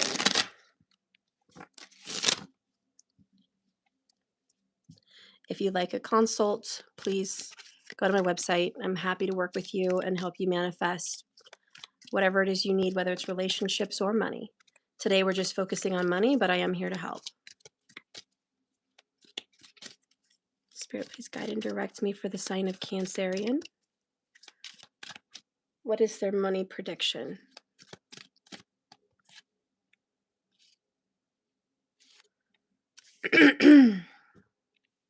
Remember, one card is your prediction, not both. Cancer, what is it that lies in your future for finances? Just pick one. One or two. All right, we're going to start this one. Wow, Six of Pentacles. I think Taurus got this. Same kind of scenario, but I'm going to channel different messages for each sign. So let's go with what I'm feeling for this one for Cancer. Cancer, you love children. I'm telling children. So Cancer, you might be wanting to invest in children. I see spending some money on grandchildren or children, giving them money to have fun, to invest in their future, to spend.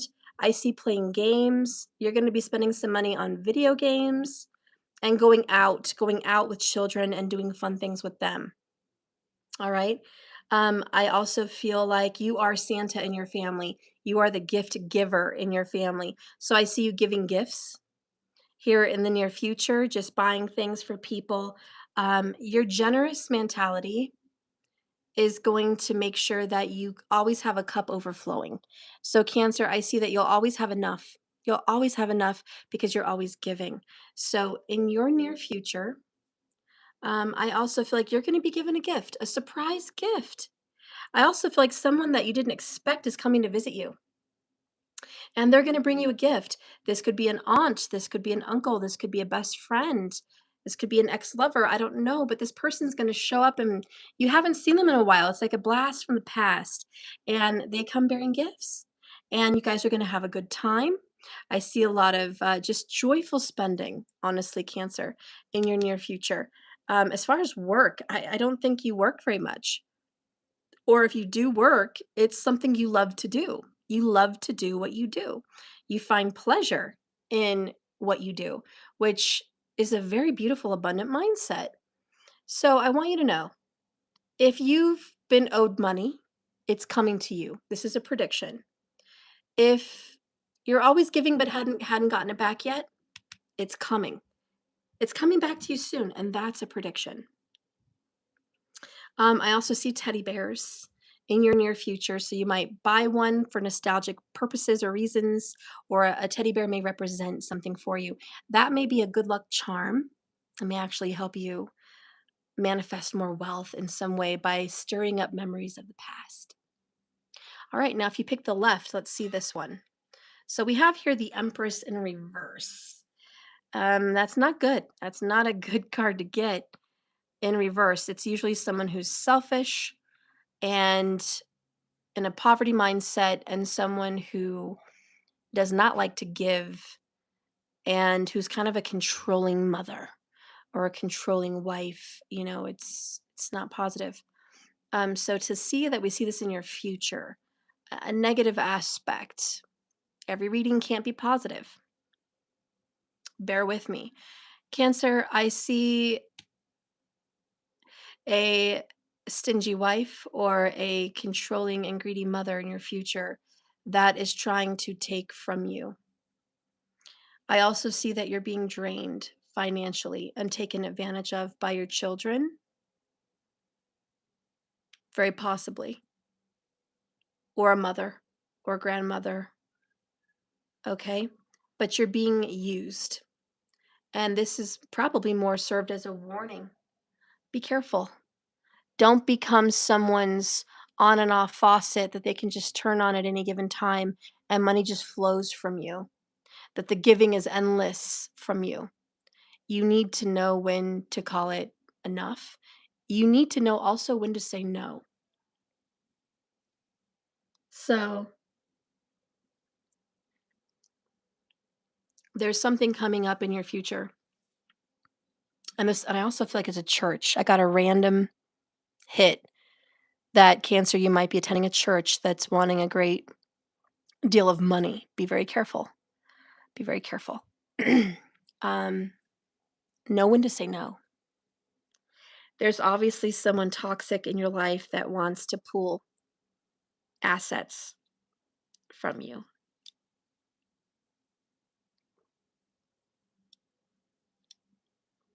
Yeah.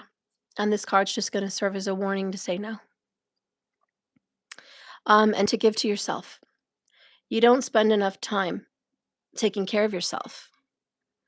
And you give money to everyone else for their needs, but when it comes to you, like glasses or necessities, sleep, like a better pillow, a better mattress, better pajamas, hair care,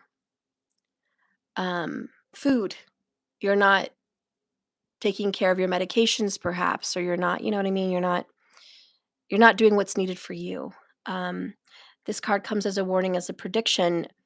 You're going to keep having times pop up where something's being taken from you. This is your message to say no and to give to yourself instead. Because how can you continue to be the good, loving, giving mother, or empress, should we say, if you're drained? How can you continue to be gracious and be there for the ones you love if you've got nothing left to give? So give yourself something, and maybe more than that. That's a message for Cancerian. All right, so now we're at 92 minutes, 55 seconds. So let's say 93 minutes. And we're going to do the zodiac sign of Leo. Remember, one of these cards will be your money prediction, not both. I want you to pick one. All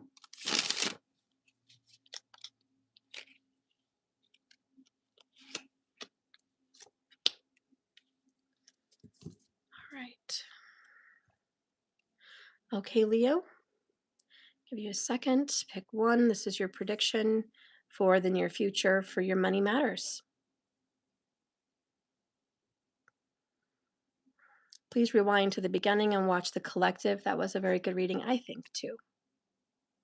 Start here. 4 cups.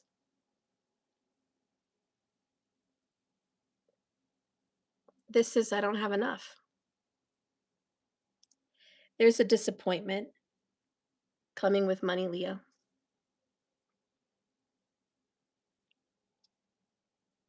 And I'll tell you why.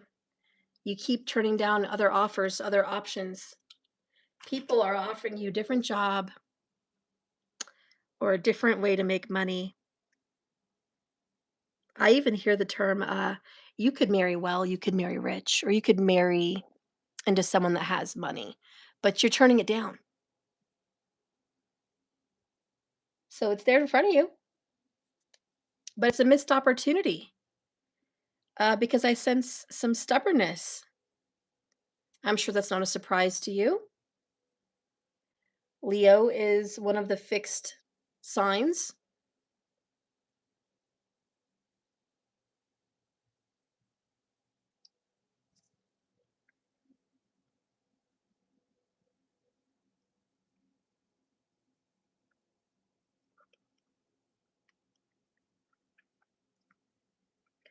I will be honest.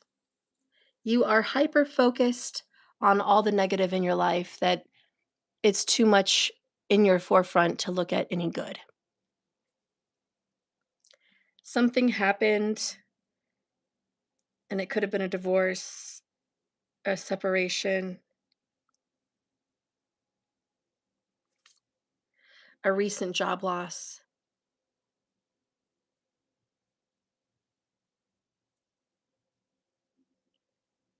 But whatever it was, it just made you really stressed, upset, and sad. And I don't think you've been able to get over it.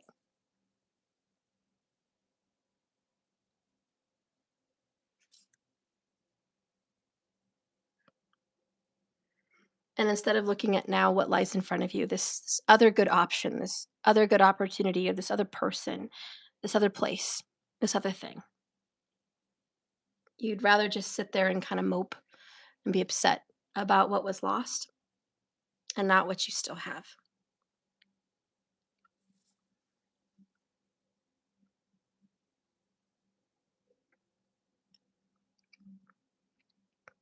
I believe there's someone in your life that cares about you, that wants to give you help, that could benefit your life greatly, but you're saying no to them. So I think the prediction of your future is you saying no.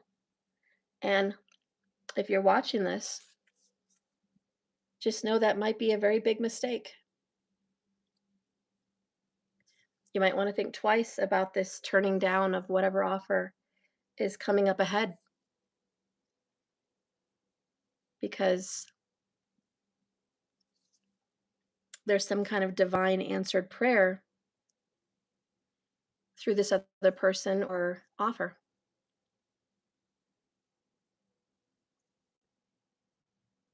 And I can't move on till I tell you that Spirit's reminding me, the universe is reminding me of this prayer story where somebody was drowning and crying out to God to save him. And God, please, please save me. I'm drowning. I don't want to die. And someone sends over like those little circular life buoys. I don't know the name of it, but like a life saver, if you will. They throw it out to him like, here, grab it. We'll pull you to the boat. And the person says, no, no, I can't. I'm waiting for God. I prayed to God to save me. And if he wants to prove himself to me, he's going to show up and he's going to save me. Otherwise, I'm not going to believe anymore. And so they went away. They said, okay, well, obviously this guy doesn't want the lifesaver, even though they were sent by God. And then another person comes along as well. This time, this person has a kayak. They don't have a lifesaver, but they said, come on, get on. And he's like, there's not much room on that little kayak. And they said, well, there may not be much room, but there's room. I can save you. Let's go. And he says no. And he's like, are you sure? Because I wasn't going to pass by this way, but I saw a glistening sea turtle in the water and I came this way and I came about you. You're kind of hard to see.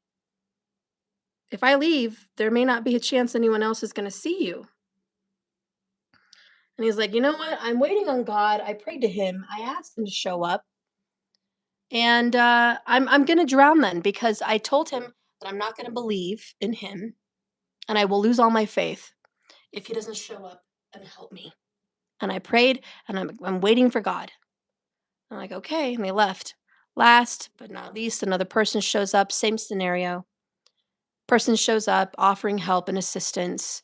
They have another type of boat. This person denies it. He's sinking even further. They're like, you're at the moment where you're going to die, sir. You need to grab a hold of this boat. And he says, no, I'm waiting for God. Maybe he'll come at the last minute. I told him I'm not going to believe till he shows up himself. And I'm waiting for help. I asked for him, and this is my faith. Okay, they left. Well, the man, he drowns. He dies. I don't know if you ever heard this story, but this is what happens. He drowns, he's dead, he's up in heaven now. This is a little story, guys. He's looking at God, God's looking at him, and he's like, hey, you, I freaking prayed to you. I believed in you, I had faith in you, I counted on you. I told you to save me so I could believe. So I would believe in you. I needed you, I counted on you, and you let me down. Here I am, dead. I've drowned now because you didn't show up. And God looks at him and he's like laughing. And he's just like, are you kidding me? You're hilarious. Not only did I show up, I showed up 3 times. You and your stubbornness, 4 cups, refused any of my help at all. And I kept coming anyways until it was too late. This was your stubbornness. This was your choice. And he's like, what in the heck do you mean? You never showed up. And he's like, no, you just expected me to show up in your mind, your way, and how I would look for you. You expected something in your own mind. And when it didn't show up the way you expected, when I didn't show up how you looked, how you thought I would look, when I didn't show up how you thought I would show up in what vehicle you thought I would show up in, whatever boat, however it would look, what you thought I was going to come down on a cloud, I'd have a big gray beard and big long hair and a big hand out of the universe reaching out to save you and lift you up like a miracle. I expected. That's exactly what I expected. So your problem is you expect help the way you expect it. You want it the way you want it, how you want it, and it's going to look the way you want it to look. And if it doesn't, then you're not grabbing it. So if you're a Leo and you picked this card, do not be the stubborn person that drowns because help comes in the way you didn't expect it to come and you're denying it. In the traditional tarot, the 4 of Cups has a hand coming out of the clouds as God's hand, giving a cup, and the person denies it. In this card, I changed the image, and by the way, these cards are available on my website if you want to purchase. They come with a free reading for you, but I changed it, and instead I put this girl here sitting on a rock of stubbornness, which represents a rocky foundation, stubborn, heavy, and and there's this storm behind her, and she's obviously still upset. Her 3 cups have already fallen. And here comes this message in a bottle. And it's not a hand of God, it's coming from the ocean. It's a message in a bottle. And it's her answer, it's her wish, it's her help. But it's not showing up the way she wanted it to. So she kind of leaves it there or she denies it. And that's what that represents. So, Leo, be careful. Help is coming. Help is coming to help you out financially. That could be a loan, could be a business opportunity. You might have to move states. You might have to relocate. You might have to be living with somebody else. You might have to sell your property instead of keep it. You might have to invest a little bit of your time and money to create more. Whatever it is, your answer for help is here, but it's not going to show up the way you thought. So my prediction is you're going to deny it. But are you after this reading? Keep your eyes open, keep them peeled. That's if you picked this one. Help is coming, just in a different way. Open your perspective. All right, if you picked this card on the left, Leo, what is your prediction? Oh, Queen of Swords. Same thing as I was mentioning for Gemini, I think, right? And this is going to be cutting people off, financially making some hard decisions. You're going to be also looking at your health care, making decisions about that. I think you're going to be spending some time and money on insurance or a will. I think you're also going to be creating new contracts with people you do business with. I feel like you're going to get organized and you're going to declutter, and that's going to be a great way to manifest your wealth. So I see a lot of cuts being made, sacrifices being made. You're going to cut spending in other areas and you're going to invest wealth and spending in others. So I see some wise decisions being made. I see you're going to be putting the right people around you that inspire financial abundance. That's a very short list. I feel like you're going to have 3 people or less as your circle of abundance, 3 or less. And this is coming up in your near future. I also feel like you're going to be going to a courthouse to deliver a deposit or create something legally, like a legally binding document.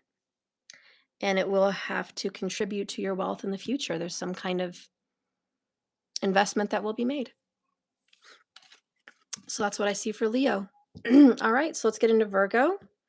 And we're at 105 minutes. Gosh, it's getting late here. I'm getting into Virgo. What is your money prediction? Spirit, guide and direct me for Virgo.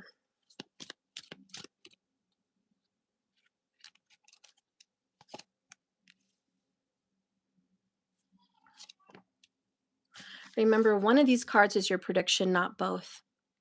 I want you to just pick one. It's kind of a pick a card scenario for your financial prediction. Please watch the beginning of the video. I think it had a pretty good message for the collective too, if you want to rewind. All right. Starting here. Virgo, 8 of Swords, prediction for your future. This is worry. And I'm not surprised. Virgo, the one thing you do better than anybody else is worry. You worry, you criticize, you calculate, and you are calculating risk. You're calculating a future that feels doomed, but it's not true. It's just not true. You're setting yourself up for failure. If you're not careful, you're going to set yourself up for failure. Virgo, stop being negative. You're going to have to cut out the negative thoughts and the negative words that you speak on yourself and to others. Meditation is going to be probably your best friend. Whenever you start worrying and panicking, meditate. Meditate on the positive and the good. Retrain your brain. You also need to get outside. You're not spending enough time outdoors and being an earth sign. That's really important. So get outside, get outdoors, stop hiding in your library or in your office or in your room. Get out there, get under the sun, get with the trees and the birds. Let's release some of these worries. Nature is the only thing that really helps you, Virgo. You know that. You know nature is what cures the anxiety. There's a lot of anxiety here in your future from money. And I'm going to give you a real prediction and a forecast on what I see, and I'm going to be honest. You're headed for some hard times. There's something difficult financially that is ahead, and you're going to have to maneuver your way through it.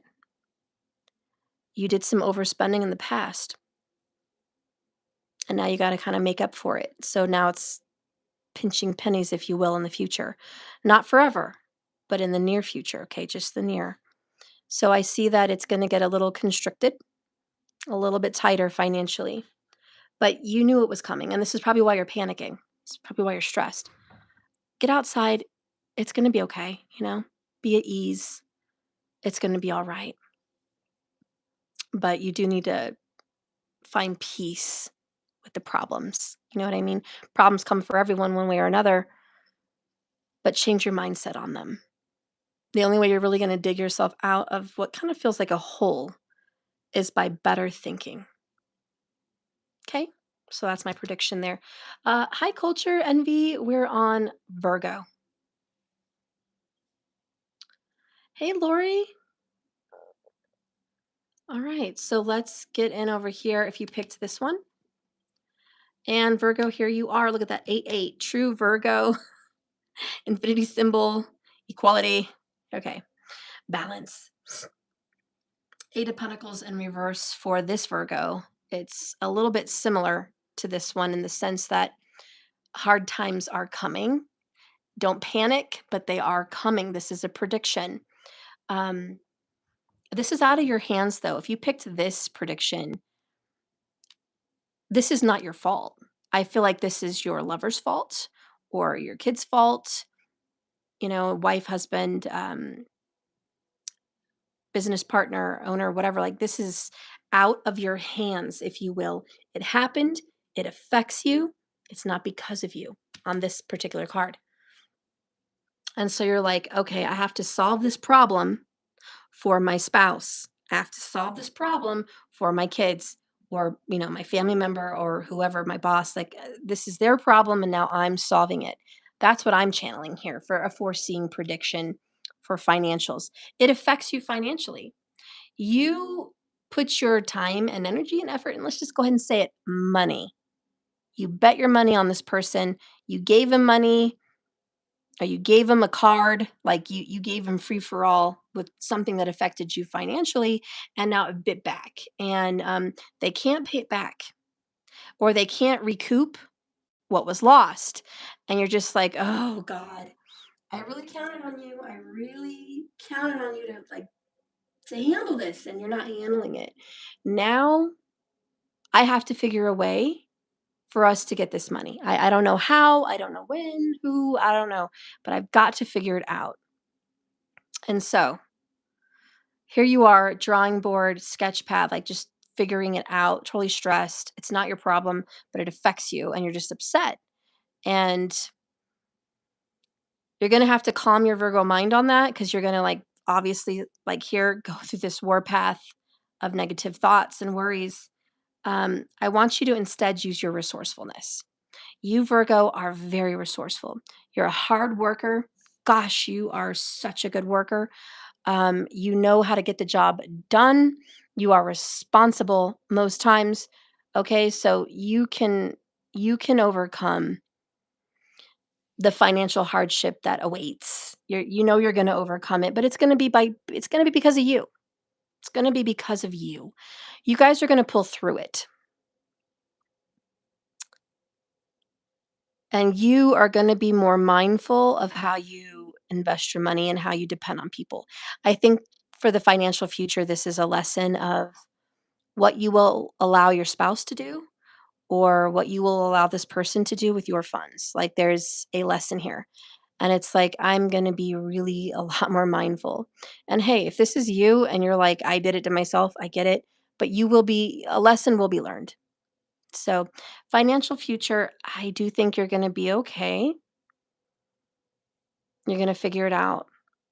And I also predict that the money that you need to fill in the gap for whatever happened is coming. In 8 weeks, my prediction is 8 weeks. The money will come to fill in that gap. Good job, Virgo. All right, so now we're going to get on to Libra. We're at 113 minutes. Spirit, please guide and direct me for the zodiac sign of Libra. We need Libra to come in and see what money prediction lies ahead for Libra. Remember, just pick one card. One is your card, not both. Both are not your message.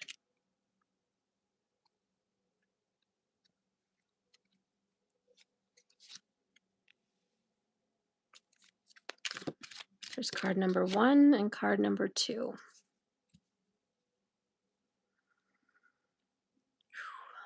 Very emotional, Libra. You're really in fantasy lately. You're like, why am I not grounded in reality? We're going to go and pick number 1 here. Family. The moon has had its effects on you. The sun is shining down on you because the sun is in Aries. So it's going to be in Aries soon. It's still in Pisces for 2 more weeks, but this is the future prediction. So you're feeling like you got to put money towards family. And right now you're investing in your kids' future. So you're putting money down for college, school, supplies, to-dos, needs, support, and really you're just thinking, family is my focus right now. I want to take care of my family. And if you don't have your own children, perhaps your pup is your babe and they need vet care, or perhaps your grandma or your grandpa or your parents need you, or your nieces and nephews. But you're just putting your energy and time here and money into the family. You're investing in this golden future for them. And I see this as a wise investment. Libra, I think that you're going to be giving some extra thought into what you leave behind for your family. And money's going to be well spent on an investment for their future. You have something put away for funds for college. You do. You have money put away. You have some kind of a will or an inheritance that you're kind of writing down who's going to get what. Or you are putting money into sports or things for them to do. And as you look around at all the money you've spent, you realize it all went to the people you love. And that makes you a very wealthy person. You have people that you love, and your money is going to be spent on them. So the prediction for the future is security. As long as you do for them, the universe will do for you. And you're a very fortunate person. I don't see a lot of wealth, but I see a lot of wise investments. And I see a bright retirement if you're of that age. And I see that you're not going to have to worry, and all will be well. All right. So, and you will live to see your grandchildren. That's what I'm hearing too. You will live to see your grandchildren. Okay. So, what if you picked this one here? Three of Pentacles, moving on up, stepping on up. This is great. So Libra, if you pick this left one, you're moving up in your career. You're about to get a raise or a promotion, or you're going to work somewhere that will pay you more. So you're definitely stepping up into the workforce and earning more money career-wise. If you're like, I'm stepping out of the career force and I'm owning my own business, same thing. Whatever you're doing, stepping up to be your own boss, that could be you earning more money. But time is money is what I'm hearing for you, Libra. Time is money, and you're investing your time wisely. And so, Libra, I see a bright, financially blessed future ahead. And I feel the next 90 days are going to be so important to creating wealth stability.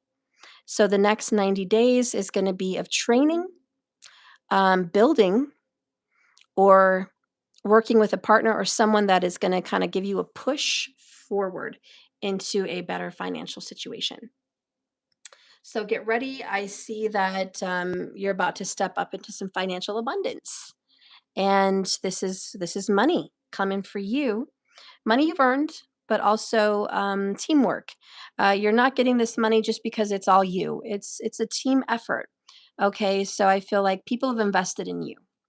Okay, a boss invested in you, or parents invested in you, or business partners invested in you. And now you're stepping everyone up. You're leveling everyone up to a new level of wealth, but it wasn't all by yourself. It was a level of teamwork.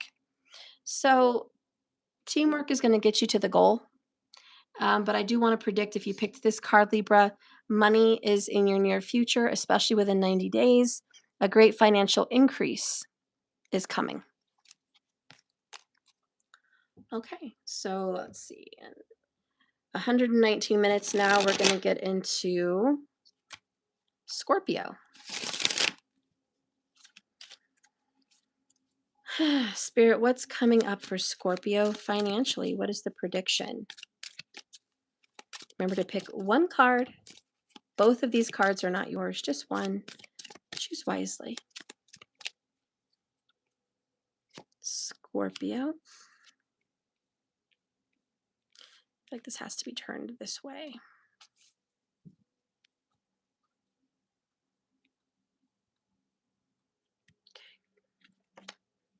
Eight of Wands.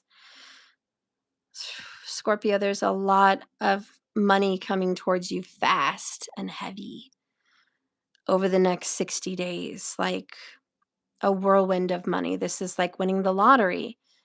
This is like money you've never had before. It's just, you deserve it. It's good karma, but everything is coming at you now. All good things. Like it's what I want to say is all this money's going to hit you at once. And it's like, wow, this all happened at once. So why did I not get, bits and pieces? Why is this all coming to me at once? And it just is. That's how it's working. You're getting out of a bad financial situation. It looks like you were in kind of a financial storm for a little while, and finally it's lifting, and you're just like, all your dreams, all your goals, desires, wishes, hopes, aspirations, it's working out. It's working out, and you're going to have the money to support this. So financially, you're getting everything you need to take care of what needs to be done. And it's all going to get taken care of. All the things that you need is going to be taken care of. And there's a big level of security. I also want to say you've had a lot of optimism. And your optimism is what brought all this. If you had a negative mindset, this never would have happened. It's all been pure positivity, positive speaking, positive believing that brought this to you. I want to say it's an answered prayer. It's like the Holy Spirit has entered your life. You feel like the Holy Spirit is around you, like you're being blessed. You just feel like is this really happening in my life right now? You've done so many good deeds in the past that you deserve this now. So you're being blessed. And there's a lot of things that you've been wanting to do that you haven't had the money to do. And you're finally going to be able to do it. Again, this is all going to be coming in very quickly within the next 60 days. But there is going to be a drought around you. Like I feel like a dry drought. There might be like a water restriction warning or dust storms. Maybe that's where you live. Maybe that's where you're headed to. Maybe it's just an omen, but there's a drought. So make sure you put money away for the drought. Or it might just be that's where you live. You live in a dry place, Arizona, who knows? But prepare for hard times always. Even the desert gets rain, but it's still the desert. It might have a monsoon for a whole day, but it's still the desert. And in a week, it's going to be dry again. So spend wisely is the omen. All right, now what if you pick this one here on the left? Generations, which is family.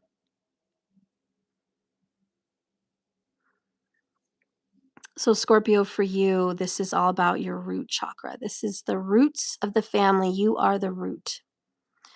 You are the foundation. I see that you're going to be taking care of your elders. I see that you're preparing for the future. Yeah. There's an elderly person that might be moving in with you, or you're putting them in a place that costs money. Either way, it's going to cost money. There might be an elderly person you're going to be dealing with, a family member. You're also thinking about your future, where you're going to go. What if you need to be taken care of? So you're going to be speaking with someone about that. I feel like it's an attorney. You're also going to be speaking with a doctor.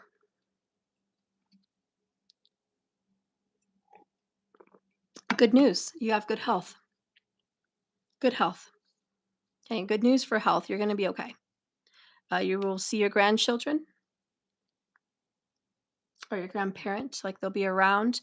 Maybe a grandparent gets good news. You might have to spend some money on your grandparent or parent or child for their well-being. So you might be putting some money out for their well-being. But remember, you're the rock, you're the tree, you're the root. Your money is to flourish and grow them, to invest in them. And I want to say, Scorpio, everything you worked for was for them. You're a beautiful person, and they need you. You're their rock, you're their pillar. And everything you've worked for, all the slaving away you've done for your life, was for good reason. And I want to say, because of you, they're going to be okay. So this is a job well done. And your wealth is great. I feel there's plenty of money in your life, and there will be. But on Easter Sunday, you're going to be especially grateful for your family. And God, the universe, source, creator, is going to tell you, job well done. And you are blessed because you bless your children and their children. And as long as you do that with a healthy mindset, finances are going to be very good for you. And money is going to keep growing as if it's growing on trees. Because the more you invest in your children, the more they invest in theirs, and so on. And not only that, when you invest in your children, they invest in you. Give and it will be given to you, shaken and stirred and overflowing. So I feel like abundance is shared within the family for this Scorpio. Or you might get good news from an elder in your family that money will be given to you. But I feel financial security stays within the family for this Scorpio. And that is a prediction for your financial future. All right. So now we're going to get into Sagittarius. These cards are available on my website. They come with a free 30-minute tarot reading if you're interested. Limited edition, may I add? Spirit, please guide and direct me with these tarot cards. Show me the truth for the financial prediction for Sagittarius. Let these cards reveal that.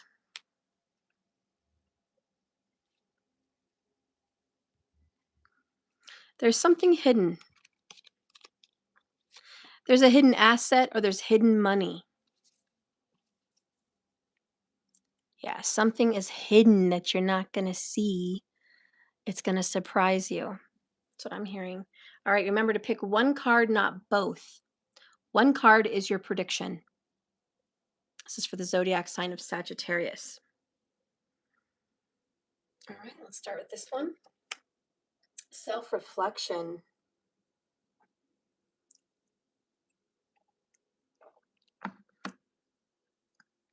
Someone in a Sagittarius form here is going to be speaking to themselves in the mirror. You watched a video recently, or you heard a podcast, or it just came to you that you have to look in the mirror and speak to yourself. I am wealthy, the most popular podcaster ever. I'm the most desired entrepreneur out there for business growth. People want me to do seminars, whatever this is. I'm the most watched YouTuber out here, whatever this is. You're speaking that and looking at the mirror to yourself. This act of the reflection, of speaking into the mirror, is going to trigger financial abundance. Money's going to start pouring into your life. I see gold pixie dust just like all over you, just gold and shining, sparkling like glitter. You're really attracting wealth.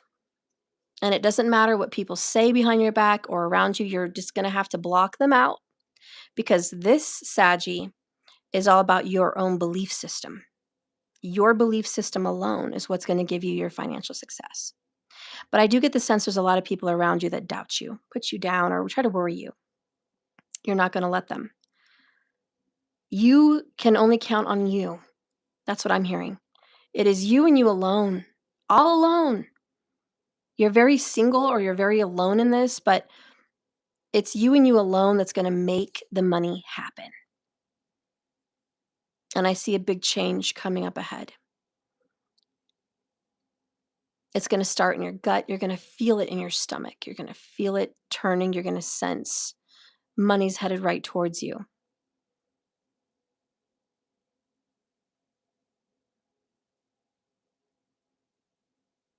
I'm hearing the number 280,000. Maybe that's 280,000 viewers.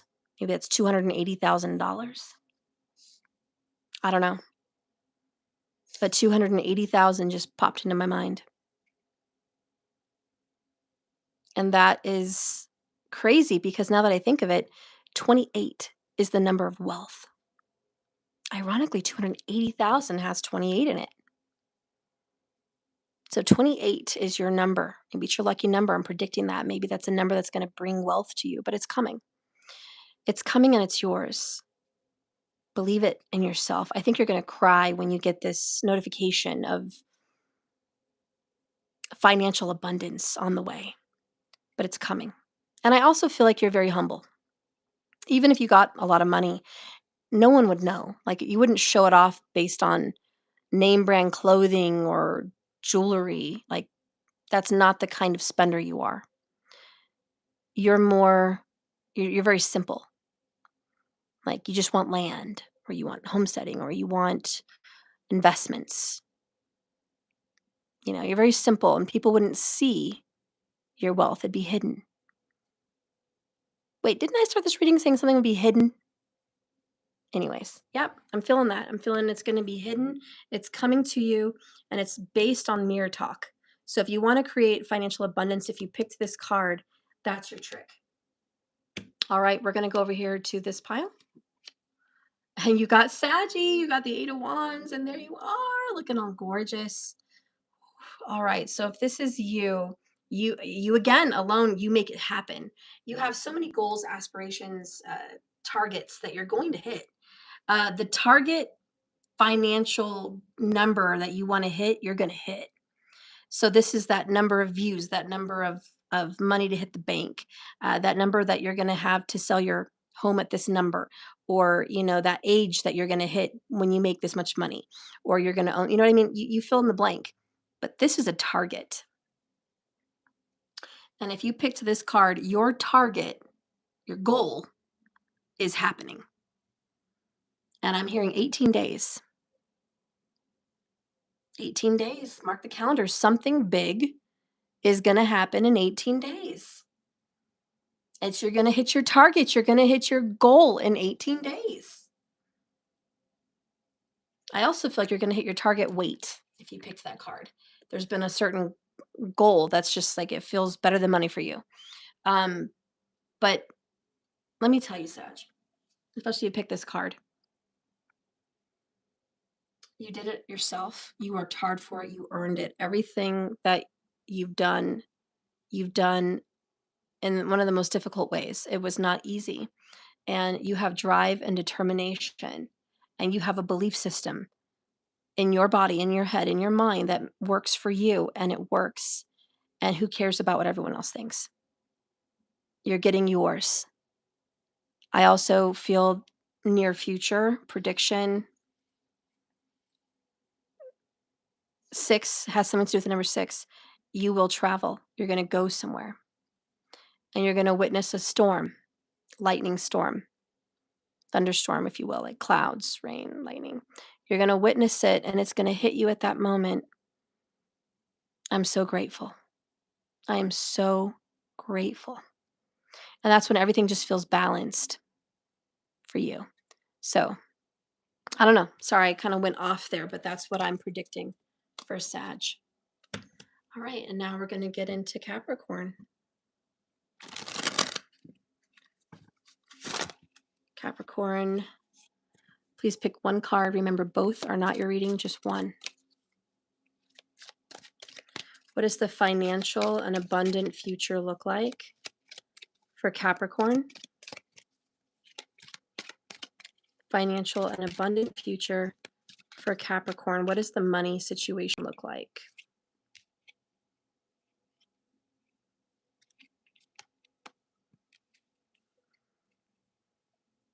Okay. What I'm hearing for Capricorn is karma. Whatever that means for you. What goes around comes around. You have to believe that. You have to know that. What you put in comes back to you. The law of the universe. That message is going to really be important for you to just mark down and remember. What you speak about, you do bring towards yourself.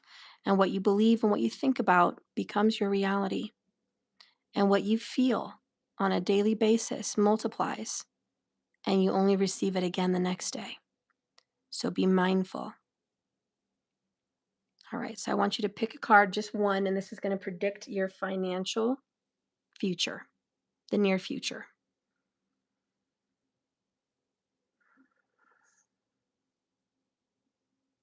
All right.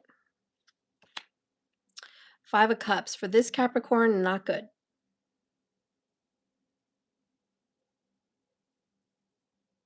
Regrets.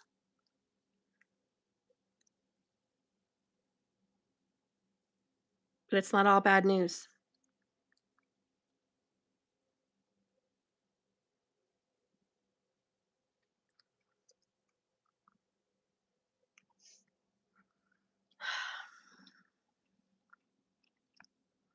Capricorn, you went through a great financial loss.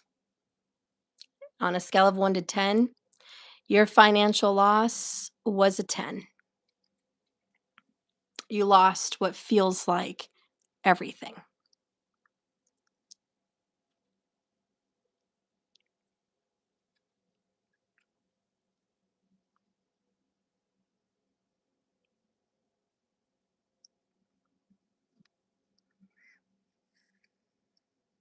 But the most important thing for you to take home from that loss, because it already happened,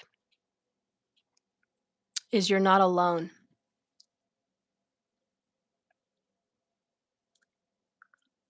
One of the hardest things for you to process is that you didn't take the loss alone. Your partner was with you, or your children, your family, whoever this was. But you weren't alone. And that hurts you even worse. Because now you feel like, because of you, they've had a financial loss too. First of all, you're way too hard on yourself if you picked this card. Way too hard on yourself. Could you have been more disciplined? Yes. Could you have been more financially astute in the past? Yes. But I see a little happy face with my thumbprints there. You learned a lesson, an invaluable lesson, meaning it's more valuable than money. You grew because of that financial loss. And you can sit here and cry in spilled milk, cry a puddle of tears about everything you used to have that is no longer here, everything that was lost in the storm. Or you can choose to look at the 2 doves that are still here. And they represent the 2 cups that are still here. The relationships and connections you have. And guess what? They are keys to more money. And what comes to my mind is that Bible story, and I don't remember exactly who it was about. But there was someone that lost his entire home, his family, and all his riches. There was a siege on his tribe. And he was a wealthy man. He was a very wealthy man. He had a lot, and it was all taken. And people had said, "Why don't you just turn your back on God? Obviously, he didn't look out for you. Obviously, he doesn't care about you, or you wouldn't have lost everything. And you prayed to him every day, and you were faithful, and you were honest, and you were good, and look what happened to you. So why should any of us have faith?" And he basically said, "What kind of a person would I be to only have faith when things are going good for me?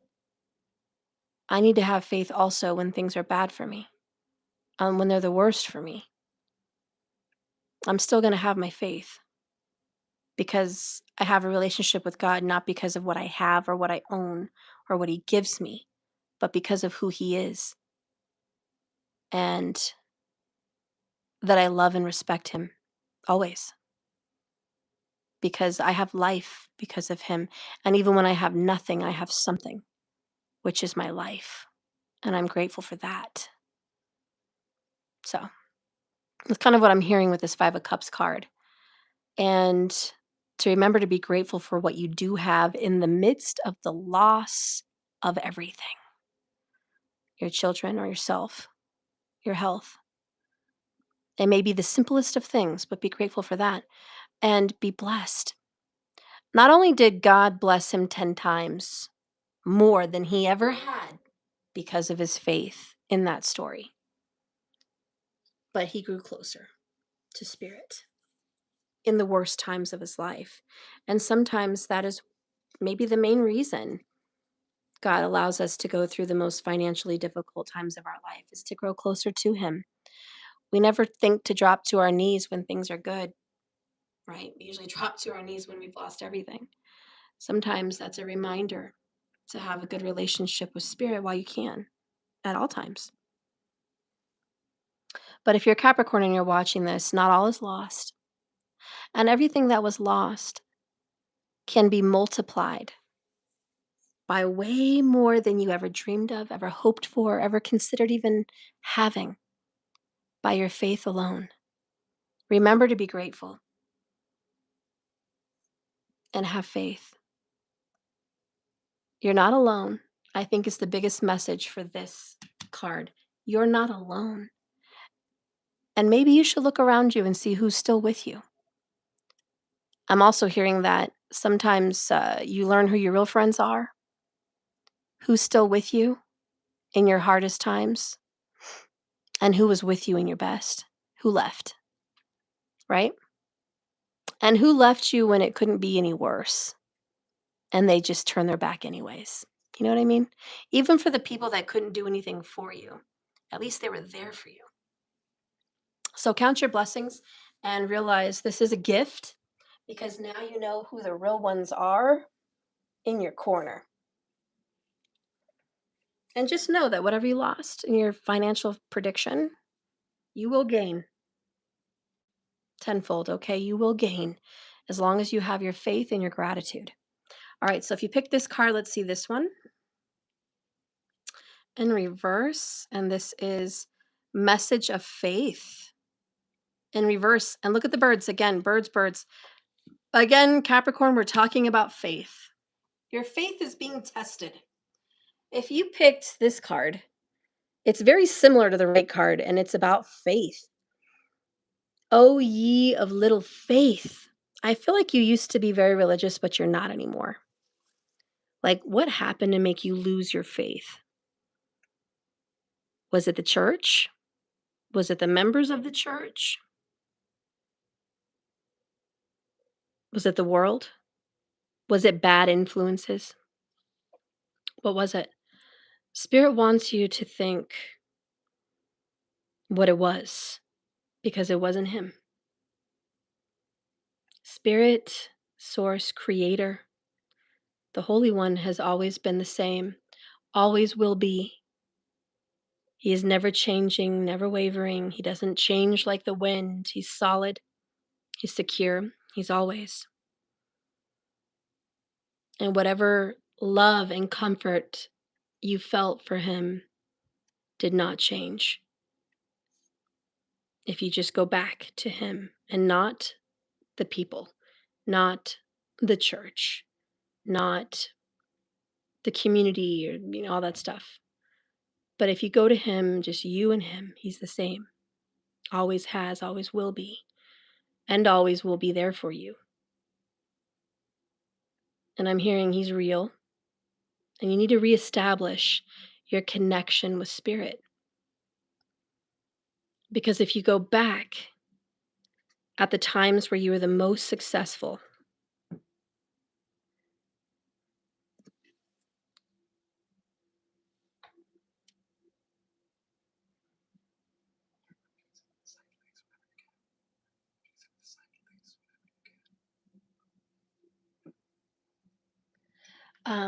if you go back to that place where you had faith, you'll remember how blessed you were. And those didn't just come out of nowhere. Look at that, 144 minutes. That's a sign, 144,000. But those blessings were because you were a person of faith. You may have had your child at that time. You may have met your soulmate at that time.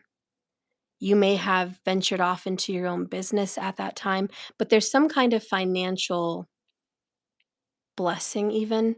Maybe, you had the money to get married or purchase a home or start a business, or, there was some kind of financial attribute that attributed to your happiness. And somehow a disappointment came or problems, happened and you lost faith. And yeah, I think this reading is just to remind you that through the ups and downs, your belief system, your faith in the universe, spirit, source, creator is key. It's a key element. And for both these cards, for Capricorn, it's like that's the key element for you. Your financial success, your financial future will be blessed if your faith is blessed. So if you can get anything from this, maybe reconnect spiritually, and you're going to see your finances growing. So for Capricorn, yeah, just in a nutshell, yes, let's get back in the spiritual realm here. Let's get back in touch with creator source and see your finances rise again, because I feel like you're a very blessed sign. Saturn rules you and wants that structure.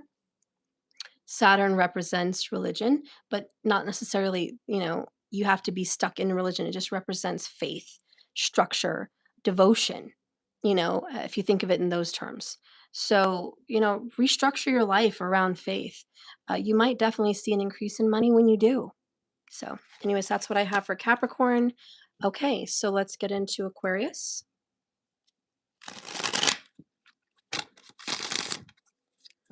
All right. Spirit, please guide and direct me now for Aquarius.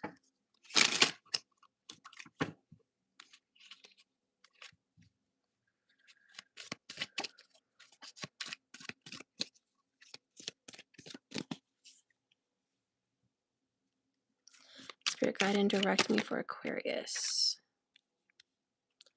What is the financial prediction for Aquarius?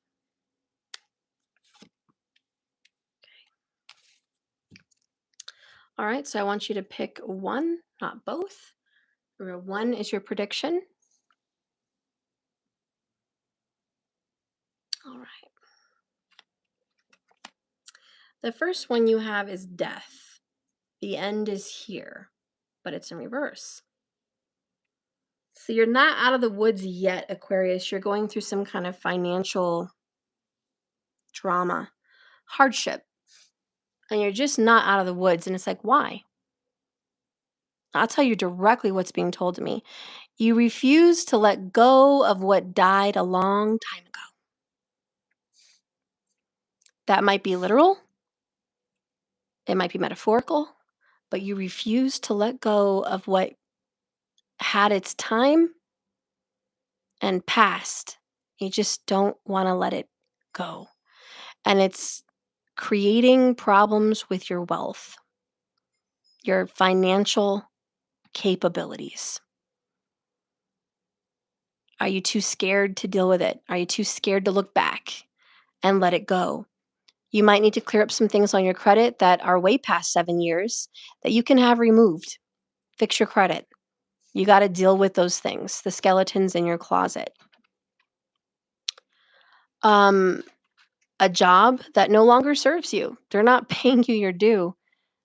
And you've already super exceeded your position at that job. Like you've above and beyond grown out of that job. You've outgrown your position. And it's like time to move on.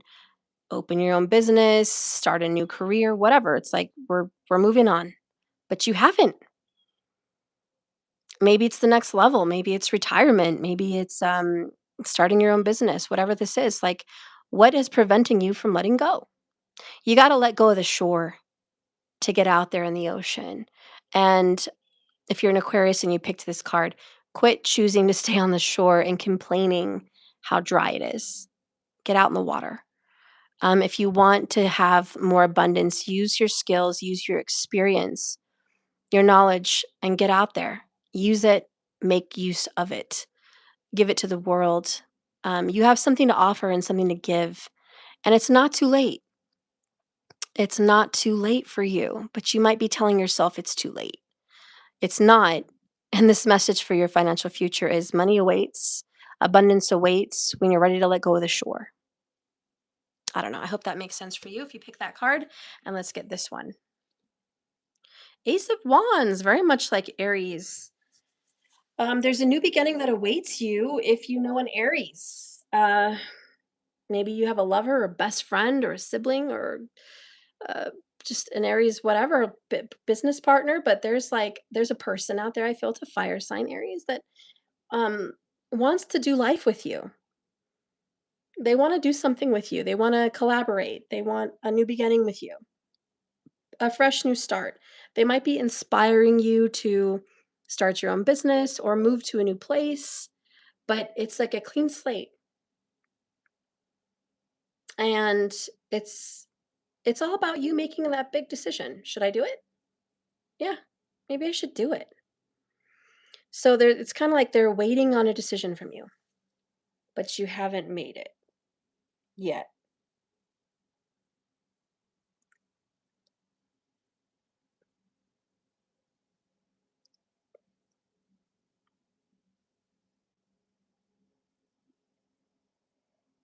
Whenever you take that leap of faith, when you jump, you're going to start to see results financially. And if you are a big Lord of the Rings fan and you pick this card, big message for you. A new beginning awaits. Your journey, and even the Hobbit's journey, right? Getting away from the shore for you as well. But God, the wonders and the excitement and the money that awaits you just by relocating your spirit to a higher vibration, to a different energy. It's going to do wonders for you. You're going to have to go out on a journey. That's what I'm hearing. I guess I'm hearing that for Aquarius. Get out on a journey. Move, relocate, travel. That is going to be your key to abundance. Let go of the shore. Get out of there. Stop weighing yourself down by whatever's keeping you on the shore. It's time. And it's not too late. Yeah, that's what I'm hearing for Aquarius. All right. And now for Pisces.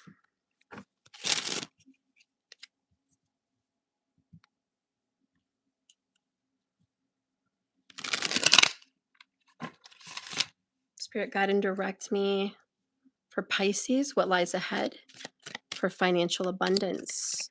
What does the money look like in the future for Pisces? What does the money look like in the future for Pisces? What does the money look like in the future for Pisces? All right, so I'm hearing it's beautiful. I'm hearing have faith. I'm hearing that you do have faith. It's not asking you to have faith. It's Pisces has great faith. Pisces, you might feel more spiritually connected now than you have in a long time. You're very in tune and connected with spirit. And your faith will set you free. Remember to pick one card. One is your prediction, not both.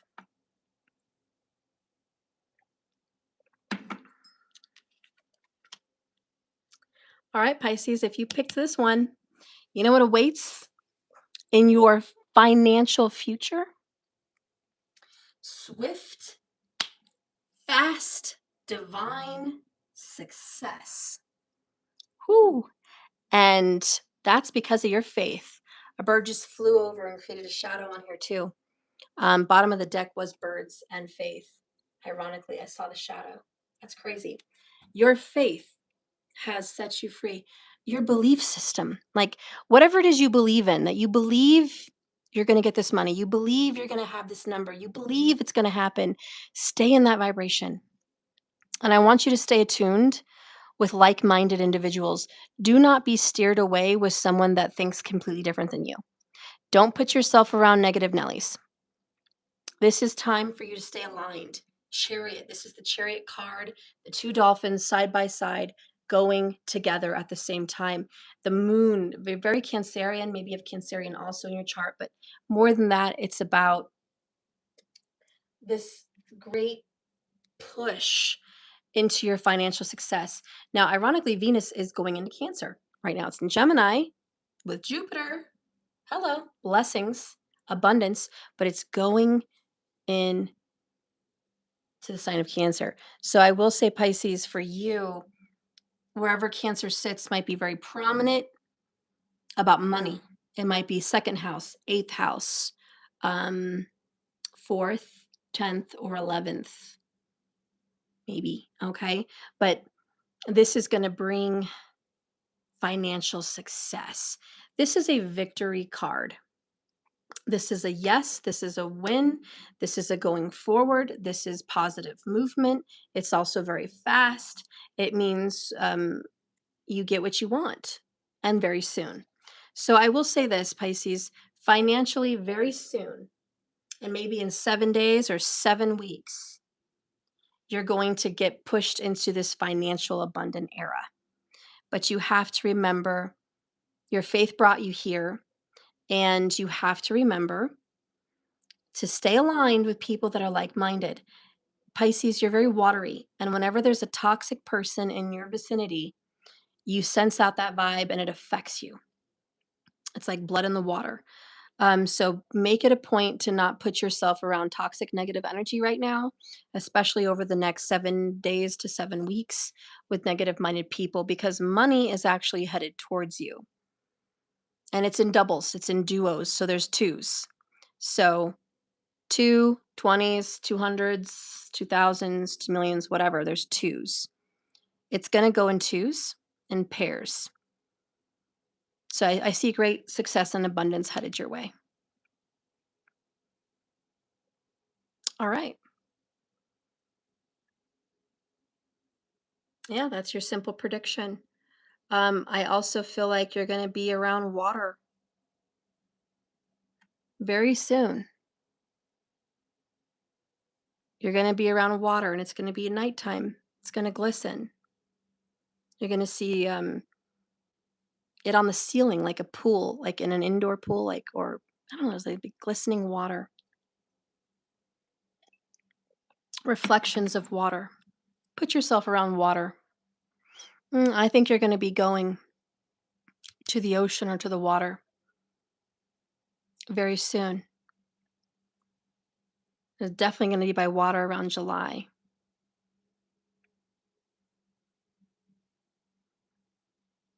And September. Okay, so we're going to go over here. If you pick this card, Pisces, here you go. Knight of Cups. Just love these Pisces getting all watery. I love this. Love, emotions, but it's positive action and movement towards abundance. A cup of abundance is headed your way. All right. I also hear forgiveness. If you've been seeking forgiveness or need forgiveness, it's headed your direction.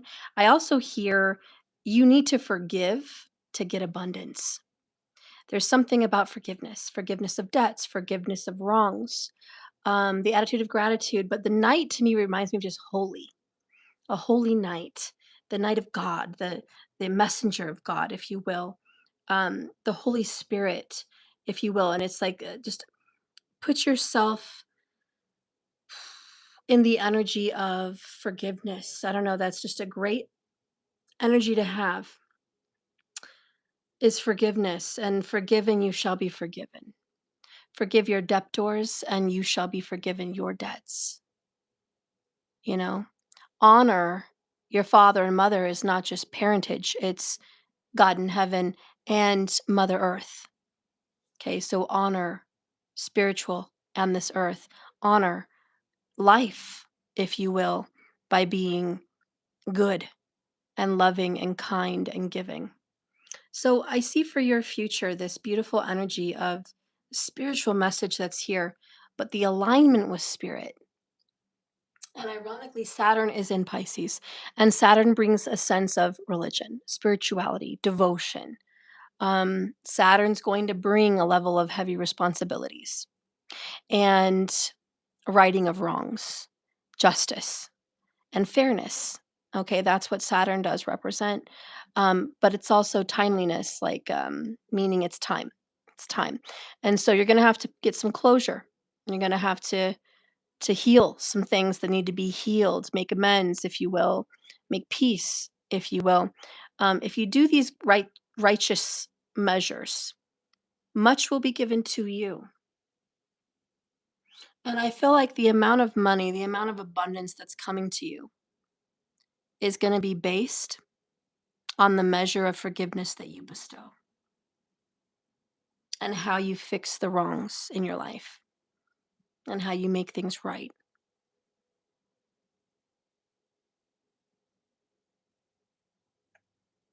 Faith is not just thoughts and words, it's actions.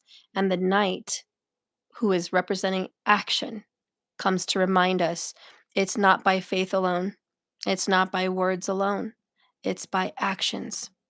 So there's going to have to be some actions taken with your whole heart to bring financial abundance into your life. But I promise you, based on this card, an act of forgiveness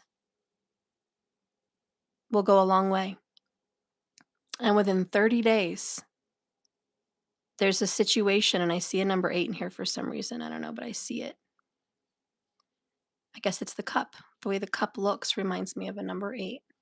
Anyways, what you do will be done unto you. You have 30 days, or there's going to be something that's going to pop up in 30 days that will be a test or a measure of your faith. And by that measure is the measure that will be given to you. So get in the right state of mind, Pisces, if you picked this one, because great wealth and abundance awaits if you are willing to have faith that by doing the right thing is the right thing to do, and it comes from your heart.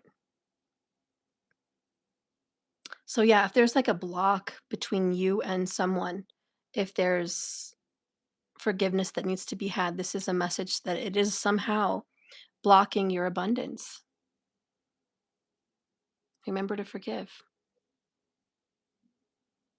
And I feel there's a daughter or granddaughter out there that is going to be a blessing to your life financially. Or maybe you're going to be blessing your daughter or granddaughter financially. But there's a feminine chalice, a feminine bloodline here that needs to be attributed to this message. And don't be selfish. And there's this saying, when you give to your children, give with a whole heart, because someday they're going to be giving to you. And maybe with the measure you use. Interesting. Well, there you go. That is my financial and abundant messages for all the zodiac signs. In the beginning, I did do a collective reading. So if you want to go back and watch that, there's probably a lot more for me to talk about in terms of abundance, but I know we couldn't get too much into all of that today, or we would have had a really long video. But guys, there's so many things you can do to create money.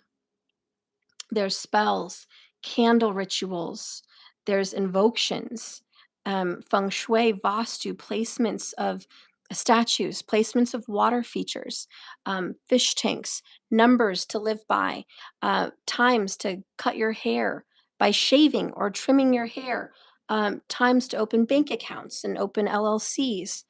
There's a right time for all those things. There's lucky numbers that have everything to do with the numerology based behind your name. Um, there's so many things, date of birth and how that affects you, the numbers and how they affect you, locations where you live and how that affects your abundance. There's quite a bit of range.